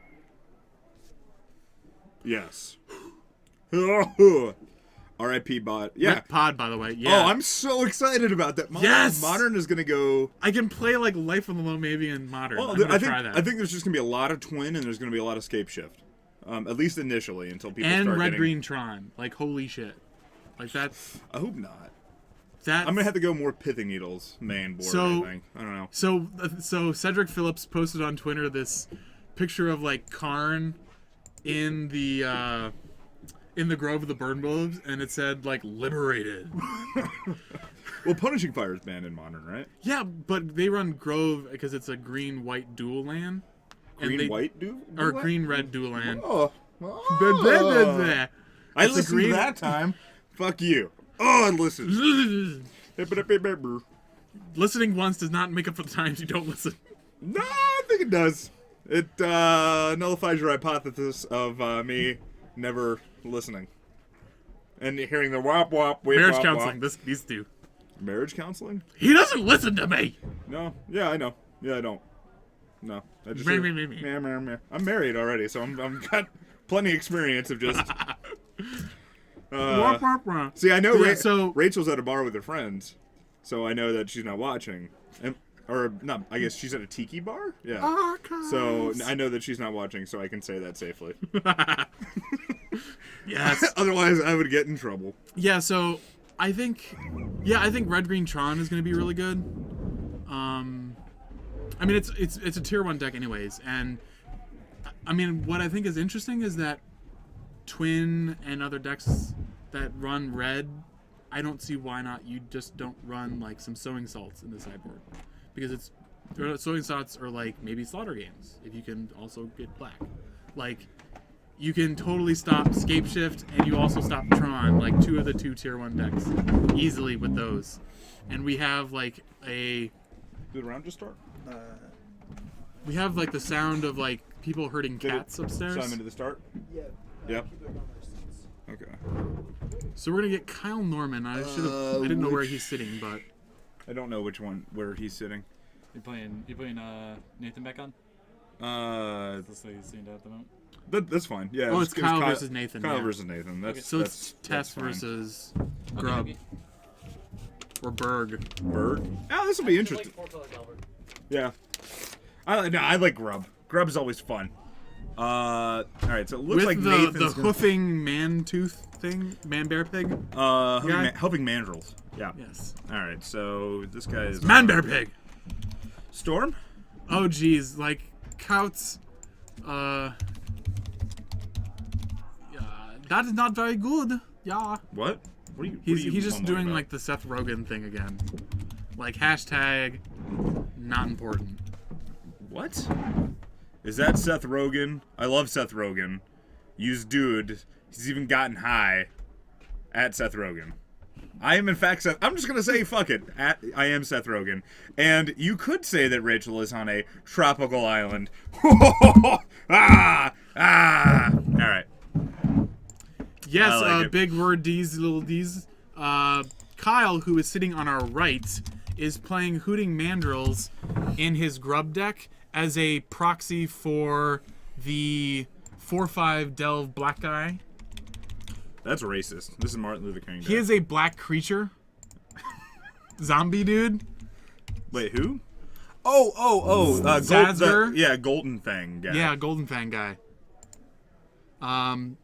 So he's thinking that's going to be a good card to run in these Delver decks. Yeah, I mean his reasoning behind that is basically you can delve away all of your non-land cards that you, or all the non-land cards that you don't want, and then activate his ability, and then you eventually get stuff back. It also blocks Batterskull. Yeah, let's bring him up. What's his name? I think it's like Sang something. Something Golden Fang. You can probably type in Golden Fang. We're gonna have to do the search. There he is. Boom. Bam. Tasigur. Yeah, there's no way I was gonna be able to spell that. So 2 green, blue. Put the top 2 cards of your library into your graveyard, then return a non-land card of an opponent's choice from your graveyard to your hand. Yeah, so Tasigur, this is what Kyle is playing Hooting Mandrills in place of. However, the Hooting Mandrills... The Delve Banana guy! Yeah, Delve Bananas. Delve Bananas. If I played him, I would want someone to alter just a picture of a banana over the entire art. So, Bang Naughty Bits, he's not playing... He's playing the Hooting Mandrills in place of Golden Fang. He's going to be playing Golden Fang come the actual... Indiana. Well, let's bring up Hootie. Hooting Mandrills? Yeah, so this is what he's playing tonight. I actually like Hooting Mandrills almost a little bit better than Fang. Just because it's trample. Like, I mean, neither one of them get bolted. However, the argument that you can block and kill a Batterskull token is very, very relevant, and I think it's a very good argument to make for the other one. I'm not quite sure what ultimately is going to be the best. But yeah, so Kyle is prepping for a post Treasure Cruise world. I mean, I think I like I like Hootie. I wanna be with you. So no, I think that's what's his name? Darwin. Fuck. What's Hootie's real name? He gets really pissed off. He's a country. I don't know, he hates being called Hootie. Yeah. He's a country star now. Yeah, he does a version of Wagon Wheel that's okay. It's not as good as Wagon Wheel? I my respect for you just went down like multiple. Wagon Wheel's a song that was originally a Bob Dylan song, but he only wrote like the chorus of it, and then this band called Old Crow Medicine Show wrote the rest of it. Yeah, but who's Bob Good Dylan? song. So we have a match of magic, and I actually really like Hootie. We died. We died? We're Scream. Oh. Stream. I get. Talk to us. All right, no, we're Goose. alive. Okay. Goose, talk to me. So I like Hootie in part because people are going to be switching back to Mongoose, and it just eats and then pokes you over a mongoose. Yeah. I mean, I like. Yeah. And you can also delve to shrink Goyfs. Like, I think that interaction. You still get to delve with Fang. Yeah, but I think either way, I think it's a really neat aspect that we're going to see of Legacy is using delve to manipulate Goyf? I mean, we were already seeing that to some degree. But so Nathan's going to fetch here, going down to 19. We're going to see a duress come out of him. We'll see what he's going to take from Kyle's hand. Knowing that Kyle has a shit ton of spells, I have to imagine something's going to be hit. So it's in this situation, I'd probably take Brainstorm since he's got a fetch land. I think. Yep. That is a play I like. Yeah. We're alive. It's okay. Yeah. That was weird. Because the dolphins make me cry. Make her cry? Something. I don't want to hear. He doesn't have it in hand. We gotta wait. And I want to have that song queued. If I didn't think, if we can we get our stream muted then. Yeah. We'll get, and it causes problems on YouTube when we pushed it up there too. So it's not worth. You got to do it on your own. You got to cue the song up on your own computers. I'll sing it. Fuck it. Bring up a list of lyrics. Doing it. Doing it. Yeah. Macy's. She's so crazy. No. This is gonna be good. All right. So we see. All right. So Kyle's paying 2 life for this Cataxian probe. Nathan's hand being Rite of Flames Ponder, Infernal Tutor, Petal, and a Polluted Delta. So not a lot going on there. I mean, and Kyle's going to be able to bring in the shit. I can't think. Kyle will be able to do some stuff. So he Brainstorm. What happened to his land? Okay. So Duress took Brainstorm. Sorry, and he just hasn't played a land. Yeah, he just. Yeah. All right. So do you have a wasteland? So can I go and fetch something? Only if you play the instrument. Is that still?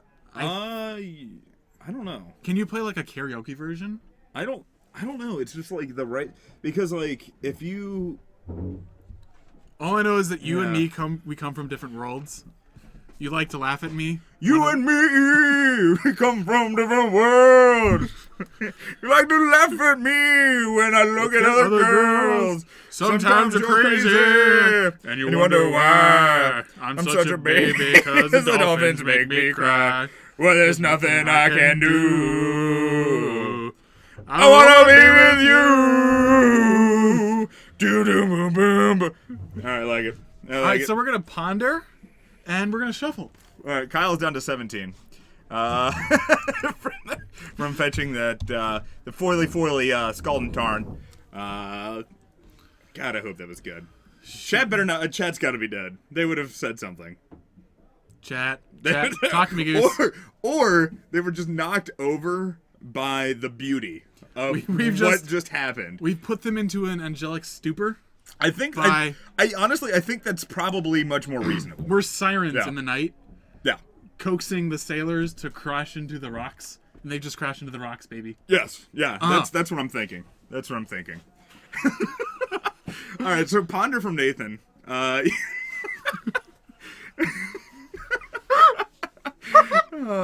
liked it. That raised me out of mourning. Siege Runner, we're gonna call that therapeutic. We just helped the standard players everywhere get over the banning of Siege Rhino. That's right. All right, so this is a little bit more. Actually, this is interesting. So he can actually.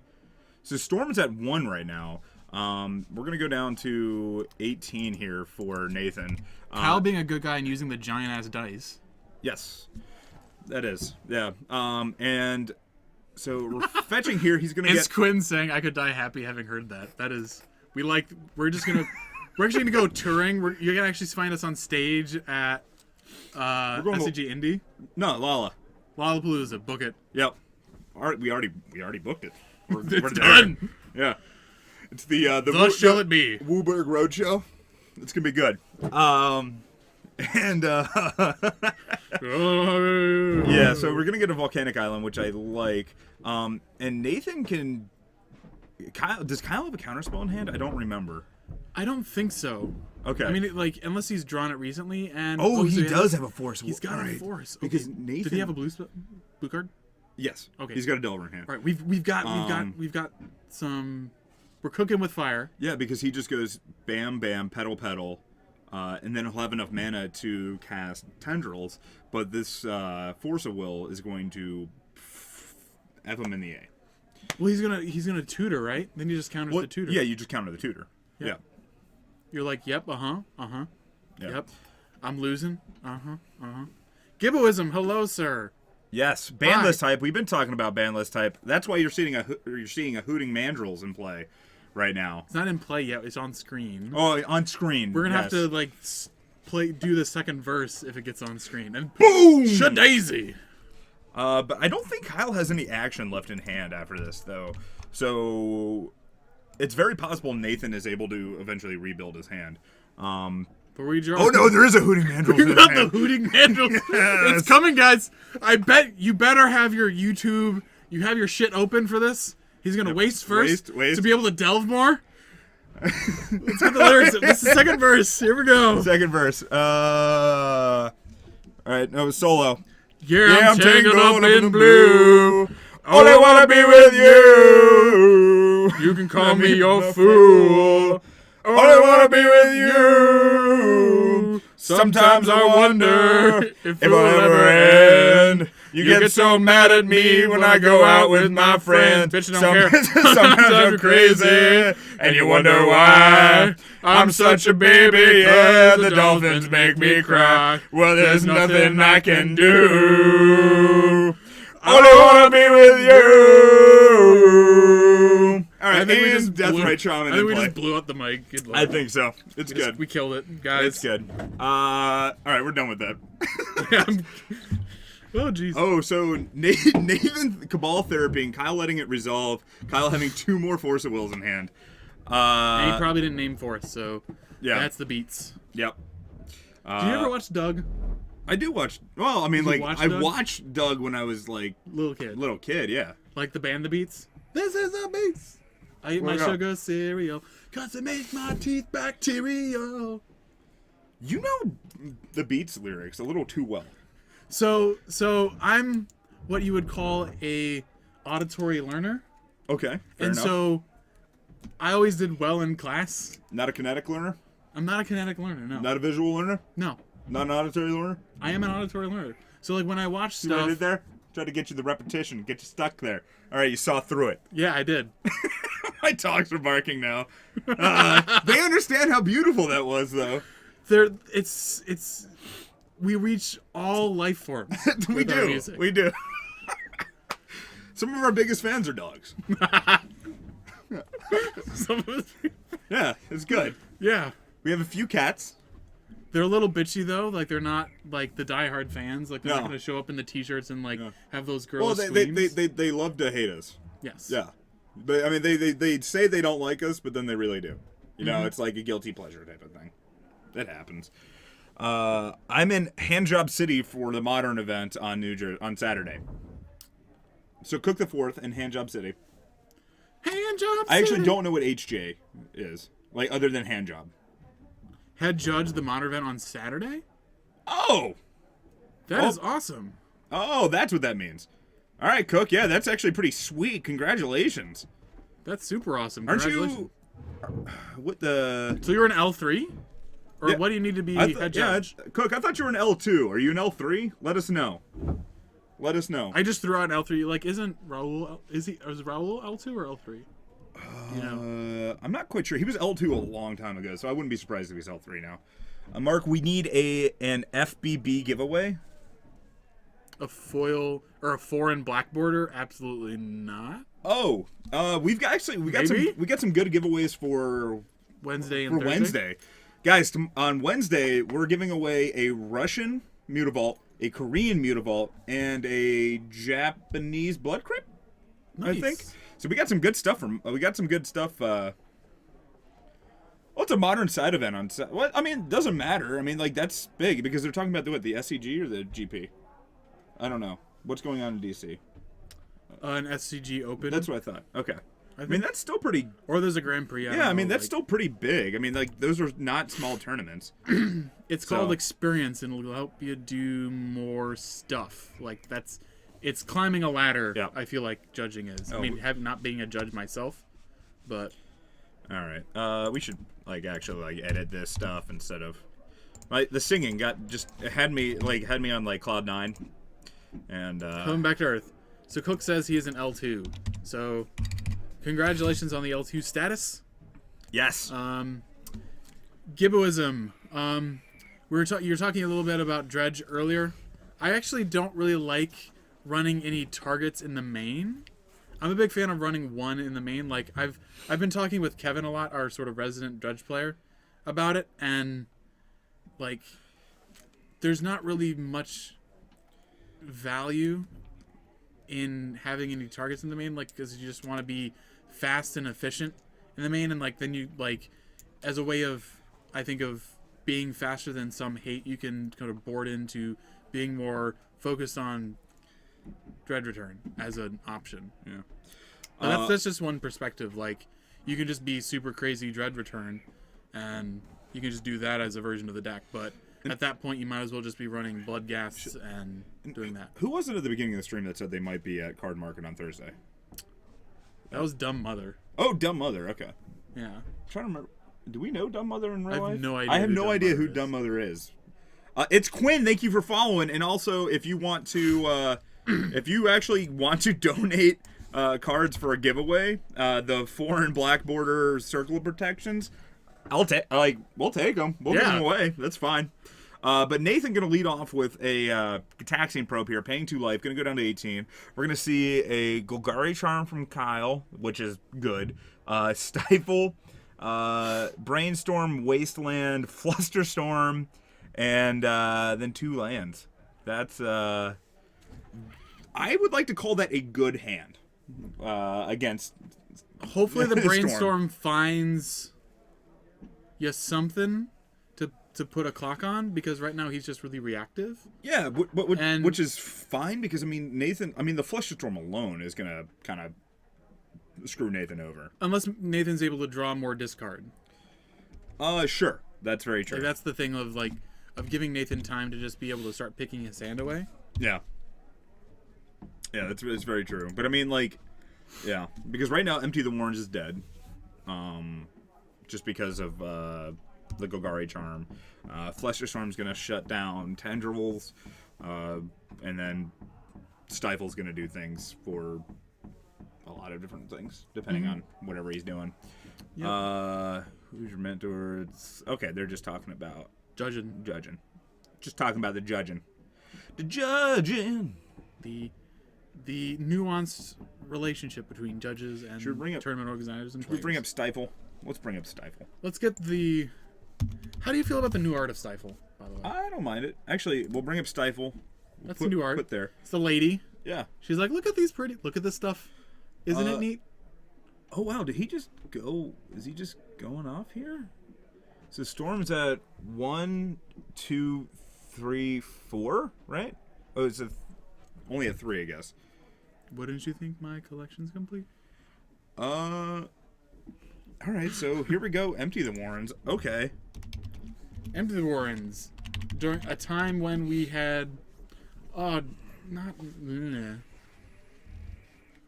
goodness. You and your art. All right. I mean, just look at how different, like... There was a time when... That's... All right, either way. The art was a bit more... So, this is fine because there's only 10 tokens. Yes! Chat, yes! You think I'm the girl who has... What? I started... When we had the picture of Stifle up, I started singing the song from Little Mermaid. And now Chad has... You're part of this. All right, so Kyle is, I believe, at 10. I believe he had to have swung, right? Like, he had to have swung. Now Kyle just goes down to 8. Uh-huh. Yep. All right. Kyle's at 8, and we're going to see that Golgari charm. We'll bring that up. It has a cool ability. Not Golari. Gari. Charm. Cham. Okay. There we go. All creatures get -1/-1. So boop boop. Yep. So that's like, I don't know if I like that play by Nathan there because I think you're right. I think you can just kind of like chill and get a little bit just try to get some more discard to fuck with Kyle's hand. Because now, especially after you see the Golgari charm, like that just seems like such a risky play. I mean, at this point, if he gets, I mean, he can either go like big. I mean, he can go super big mana and try and get enough mana to be able to. If he can get rid of the Stifle, he can build up enough mana to like Tendrils and pay for enough copies in order to have 4 copies go through, sort of situation. Yeah. So that's not like this isn't insurmountable by any stretch. Like the main thing is playing around, like dealing with the Stifle. Yeah. I think. I don't know. Not being a combo player. That's the line I'm thinking about. Yeah, and with well, I mean, there's also a world where Nathan could go because we'll bring Stifle back up. I believe Stifle cannot hit mana abilities. Yeah, mana abilities can't be targeted. Yeah, so let's get the Little Mermaid off the. Oh my God! Fine. We get a dude being strangled by electricity. All right, fine. Like what the fuck? Is there a bender that does electricity? What all can combo with World Gorger? Is it anything other than Animate Dead? And Dance of the Dead. Dance of the Dead? What the fuck is Dance of the Dead? Dance of the Dead is like an Animate Dead. It's just a different named Dance of the Dead. It's got much better art than Animate Dead. That is pretty cool. That is sweet ass art. It is an enchant dead creature. Errated. Is it? Alright. So I guess that does the same thing? Sure. Except it doesn't untap and you have to pay black and a 1 to untap it. Okay. And it gets +1/+1. But that doesn't matter with the World Gorger combo. You're just trying to make infinite mana or target another creature in the yard. Yep. So. And then that's usually like an Una or an Ambassador Laquatus or something. Yeah, Kyle going down to 7 here, and okay, looks like he's just gonna wait. Yeah, all right, going down to 5. Gataxian Proving, paying life. He's got that young Peasy out there. Basically, he just needs to keep 1 mana up for Flusterstorm. And I don't know. I'm not too good with like newer Pokemon. I don't know what that is. Yeah, I don't know what that Pokemon is. Yep, but we'll bring It it would up. be super sweet to use Ninetales for Pyromancer tokens. Just saying. Okay. So we're going to see a Cabal Therapy. He's going to sacrifice, or he's just casting it, excuse me. He's going to get the Infernal Tutor out of his hand, flash it back, and get the... Alright, and get the Rite of Flames out of his hand as well. So... Yep. So Kyle not really worried that he's going to be able to actually do anything, so he feels safe to tap out, so that way the Flusterstorm, like, tapping out so he doesn't have to leave the mana up for Flusterstorm. So... And I wish I got these before they... Oh, at Flusterstorms? Yeah, they went up like crazy. They went up like crazy. Kyle flipping cards off the top of his deck. Did he... Okay, no, he is paying mana for this. Alright, and it looks like... So Nathan's down to 13, I believe. Yeah. There we go. It's Quinn says, for your information, I use promo Enties. Oh, nice! For Pyrotones. I like that. I can get behind that. Legendary Fiery Dogs. Yep. I can get behind that. Alright, and so now there's a Brain Cook, you said you were Stone. done. I like the getting back in there. Alright, and so we're going to ponder another trigger off of Pyromancer. We're going to see Force of Will, Delver, and a land. One way saying that the Pokemon is Litwick. Oh, yeah, Litwick. Yep. The candle person. Yeah. Thank you, Litwick. That makes sense. Or Wetway. So let's see what Kyle takes in his hand. I think you just want to take the Force of Will. Oh, no, he just took the Delver. He's just trying to be aggressive. I guess he knows... Oh, he had another land in hand. Never mind. That makes more sense. All right, so Nathan's going to draw. Yeah, because Kyle has to be a little careful just because he is at 5. So because Nathan's only going to storm 3 in order to be able to do that, which is simply ritual. Yeah. Or pedal, ritual, and then done. So, but now we're swinging, what do we got, 6? 4, 5, 6, 7, 8, 9. Oh, and it flipped Delver, okay. It flipped on Force of Will, too, so... Yeah, so 9, he's going to go down to 4, and, He needs to draw a land. Ad That doesn't nauseam. work. So All that's, right. that's game, boys. So I'll go see if we can get another match on camera since that was pretty quick. Uh-huh. So if you want to reset stuff, and I'll be Yep. I'll be right back. Yep. Up where they walk, up where they run, up where they stay all day in the sun. Da-da-da-da-da. Wish I could be part of your world. Gibboism, you linked your Arcade Post zombie tokens earlier, like a couple streams ago. Those are super awesome. I really like it. Like them. It's awesome. To get through all of the mermaid lyrics. What is Piranha Marsh? It's Gwyn saying something about Piranha Marsh.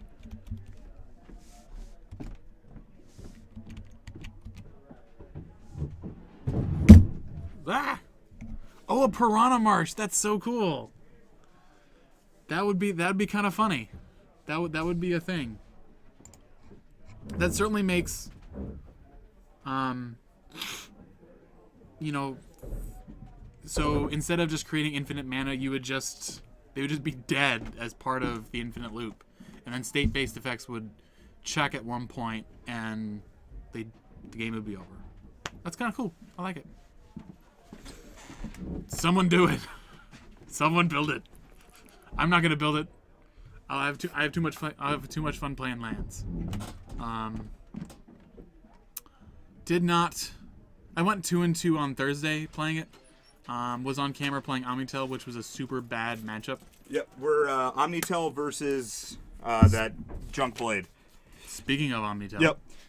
So let me see here. Raphael's sitting on Nathan's side, and Michael is sitting on Kyle's side. And I will be right back. Okay, alright. So, Raphael. Oh. Okay.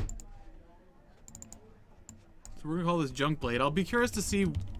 I'll call it that. Like, I don't exactly know what he's running.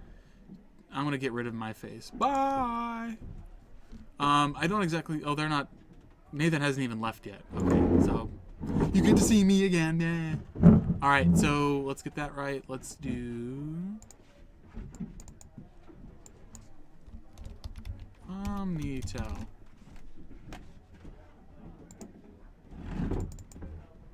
And Michael Miller. Alright, so match. I don't know the match record. I'm going to wait for Mark to do something about that. These guys are both 2-1, so that doesn't need to get changed. We'll just do that. Alright, let's got them actually sitting down. That's awesome. Alright. Ooh, Scrambleverse? What is Scrambleverse? Let's check this out. Then each player gains control of each permanent for which he or she was chosen.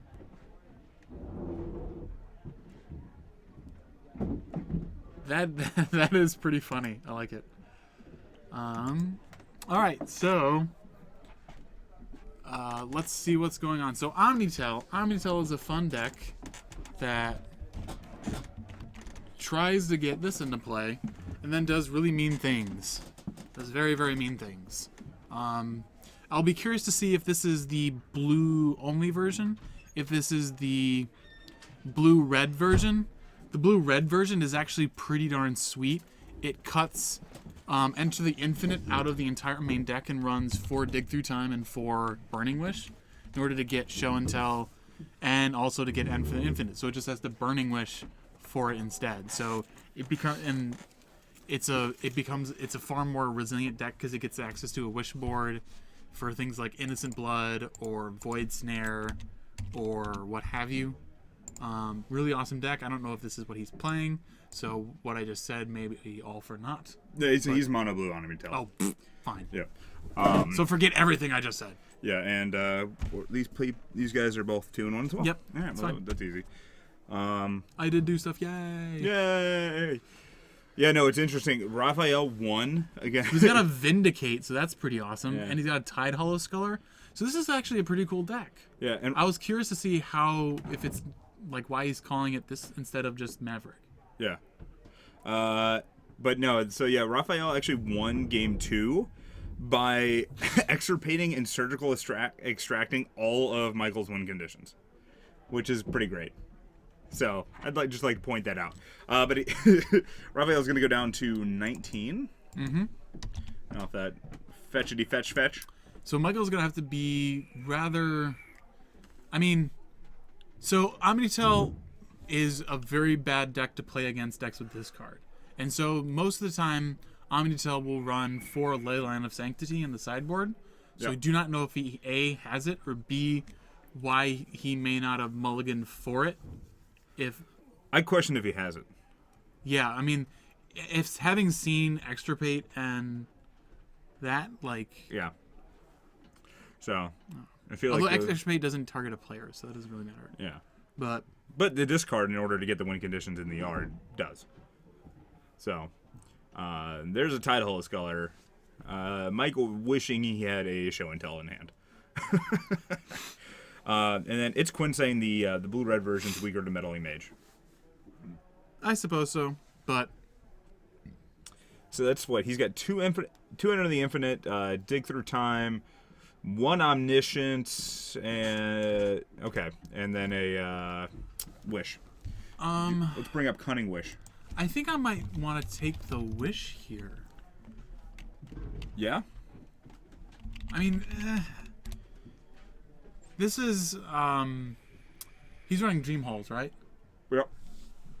I mean, so with Dream Halls, you can Cunning Wish.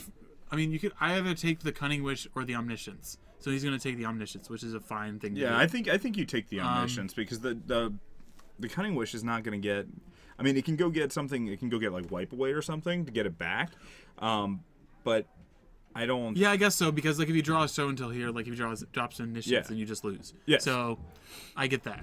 So that makes sense. But Cunning Wish in this version can also, with Dream Halls, can get Firemind's Foresight, which is a card that allows you to get 3 instants, one with a casting cost of 1, one with a casting cost of 2, and one casting cost of 3, to give you cards in order to win with Dream Halls, in order to cast the things you need. Yeah, that's true. What are you reading? Oh, did you just find out that Cook was a girl? Is that why you're dumbstruck? No, I was trying to read what Gibboism said. Oh, okay. But Oh, is this a... so nice. I'll make sure to say, ladies and gentlemen, Cook. Yes. That's what you said. They. Don't... You know, I use they quite frequently. All right, so it looks like we have a Vindicate coming down. Because it's there. On the island? Yeah, and we're seeing a Brainstorm in response. I would target city? I would target the island. Yeah. I personally. So and especially since we know that at least there's a show and tell now in Michael's hand. So yeah, and that's what Vindicate on the island, which is pretty bad because Michael's now Brainstorm locked. But he did find the show and tell, so that'll do things once he gets another blue source. But finding that right now is not going to do much. Go Mark Hart. Why don't I get a heart? Because I pay attention to chat. No, and I think, I don't know. No. No. I don't. That's the only thing I was too would busy say. talking about Cunning Wish, I think. Cunning Wish is funny because you can turn that into another word. Oh, but here's another Tidehauler Sculler that's going to come down. It was Intuition. It wasn't Show and Tell. Excuse me. We'll bring up Intuition. Why not? Why It's a not? nice card. Intuition.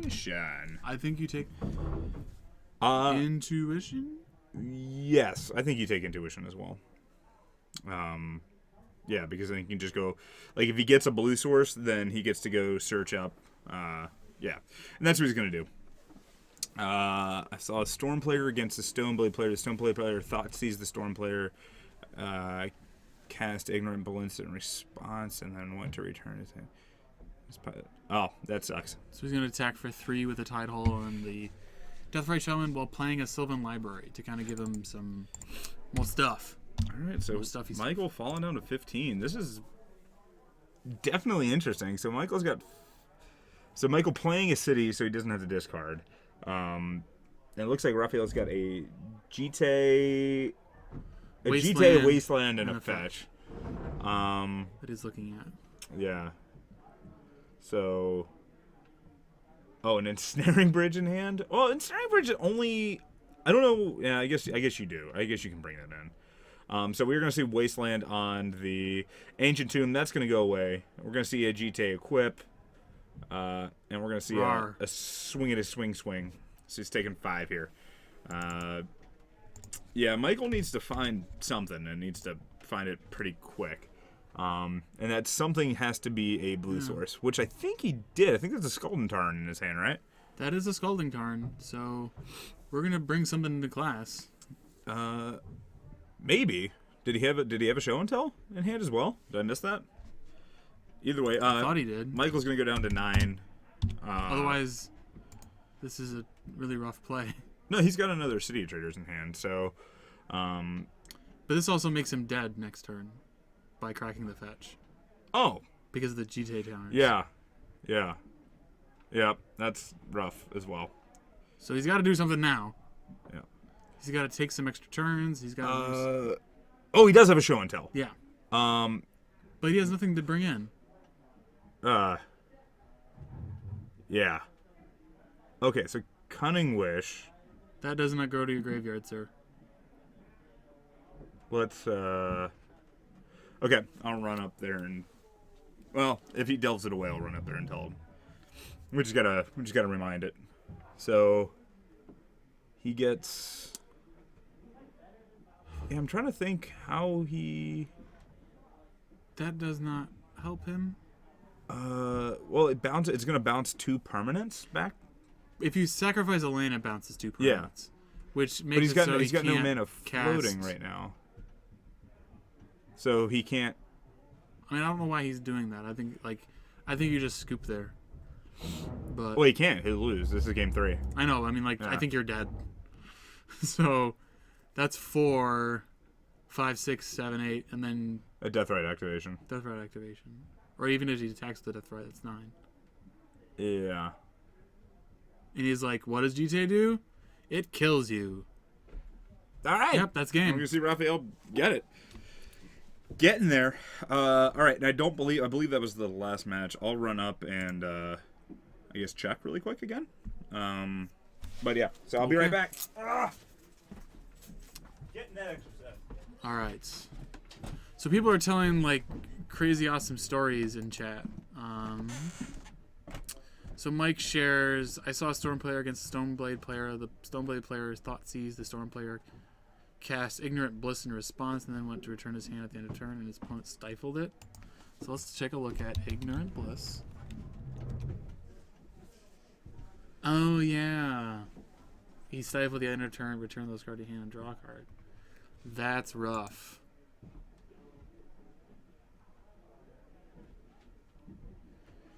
And Tomlin says if Miller had a Teferi's response, this nonsense Island Hate would have never happened. Teferi's response is an awesome sideboard card. Oh, wait. Grispon. Thank you for the follow. Yay, follow. But we're going to talk about Teferi's response. Teferi's response is a neat card. Counter target spell or ability targets a land. Mike says the other great one was against the Hive player. Deal dead to a bunch of packs at the end of turn when Rit ad nauseum made his opponents copy it once he flipped. Oh, okay. Alright.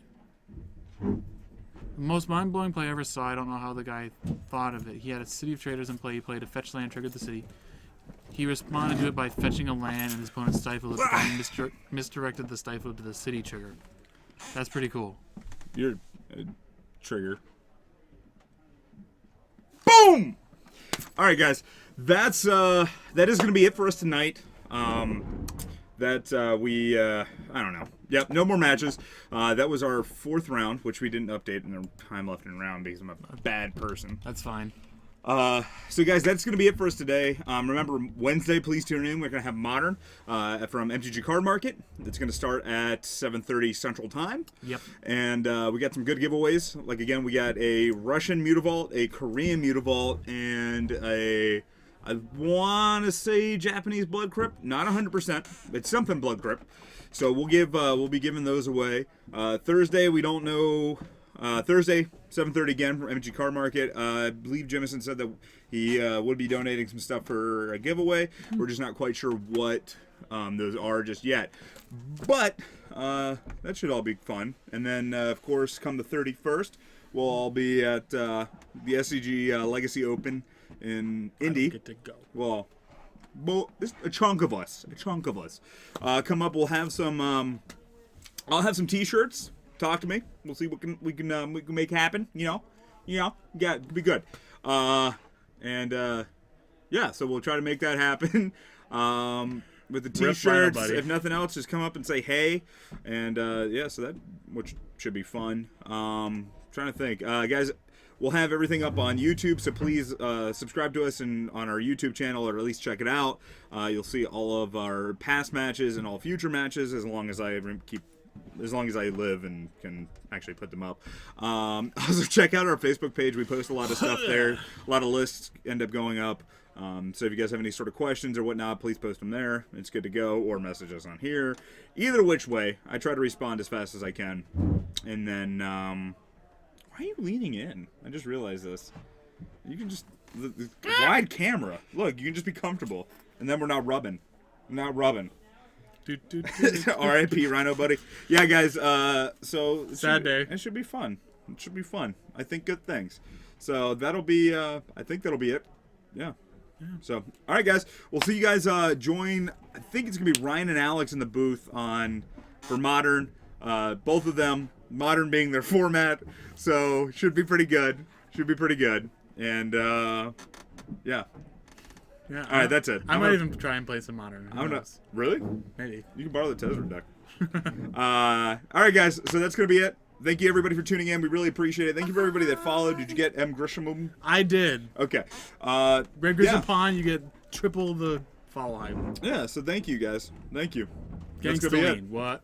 We'll talk to you guys later. Bye. Bye. Bye. Bye. I don't want to be with Yeah.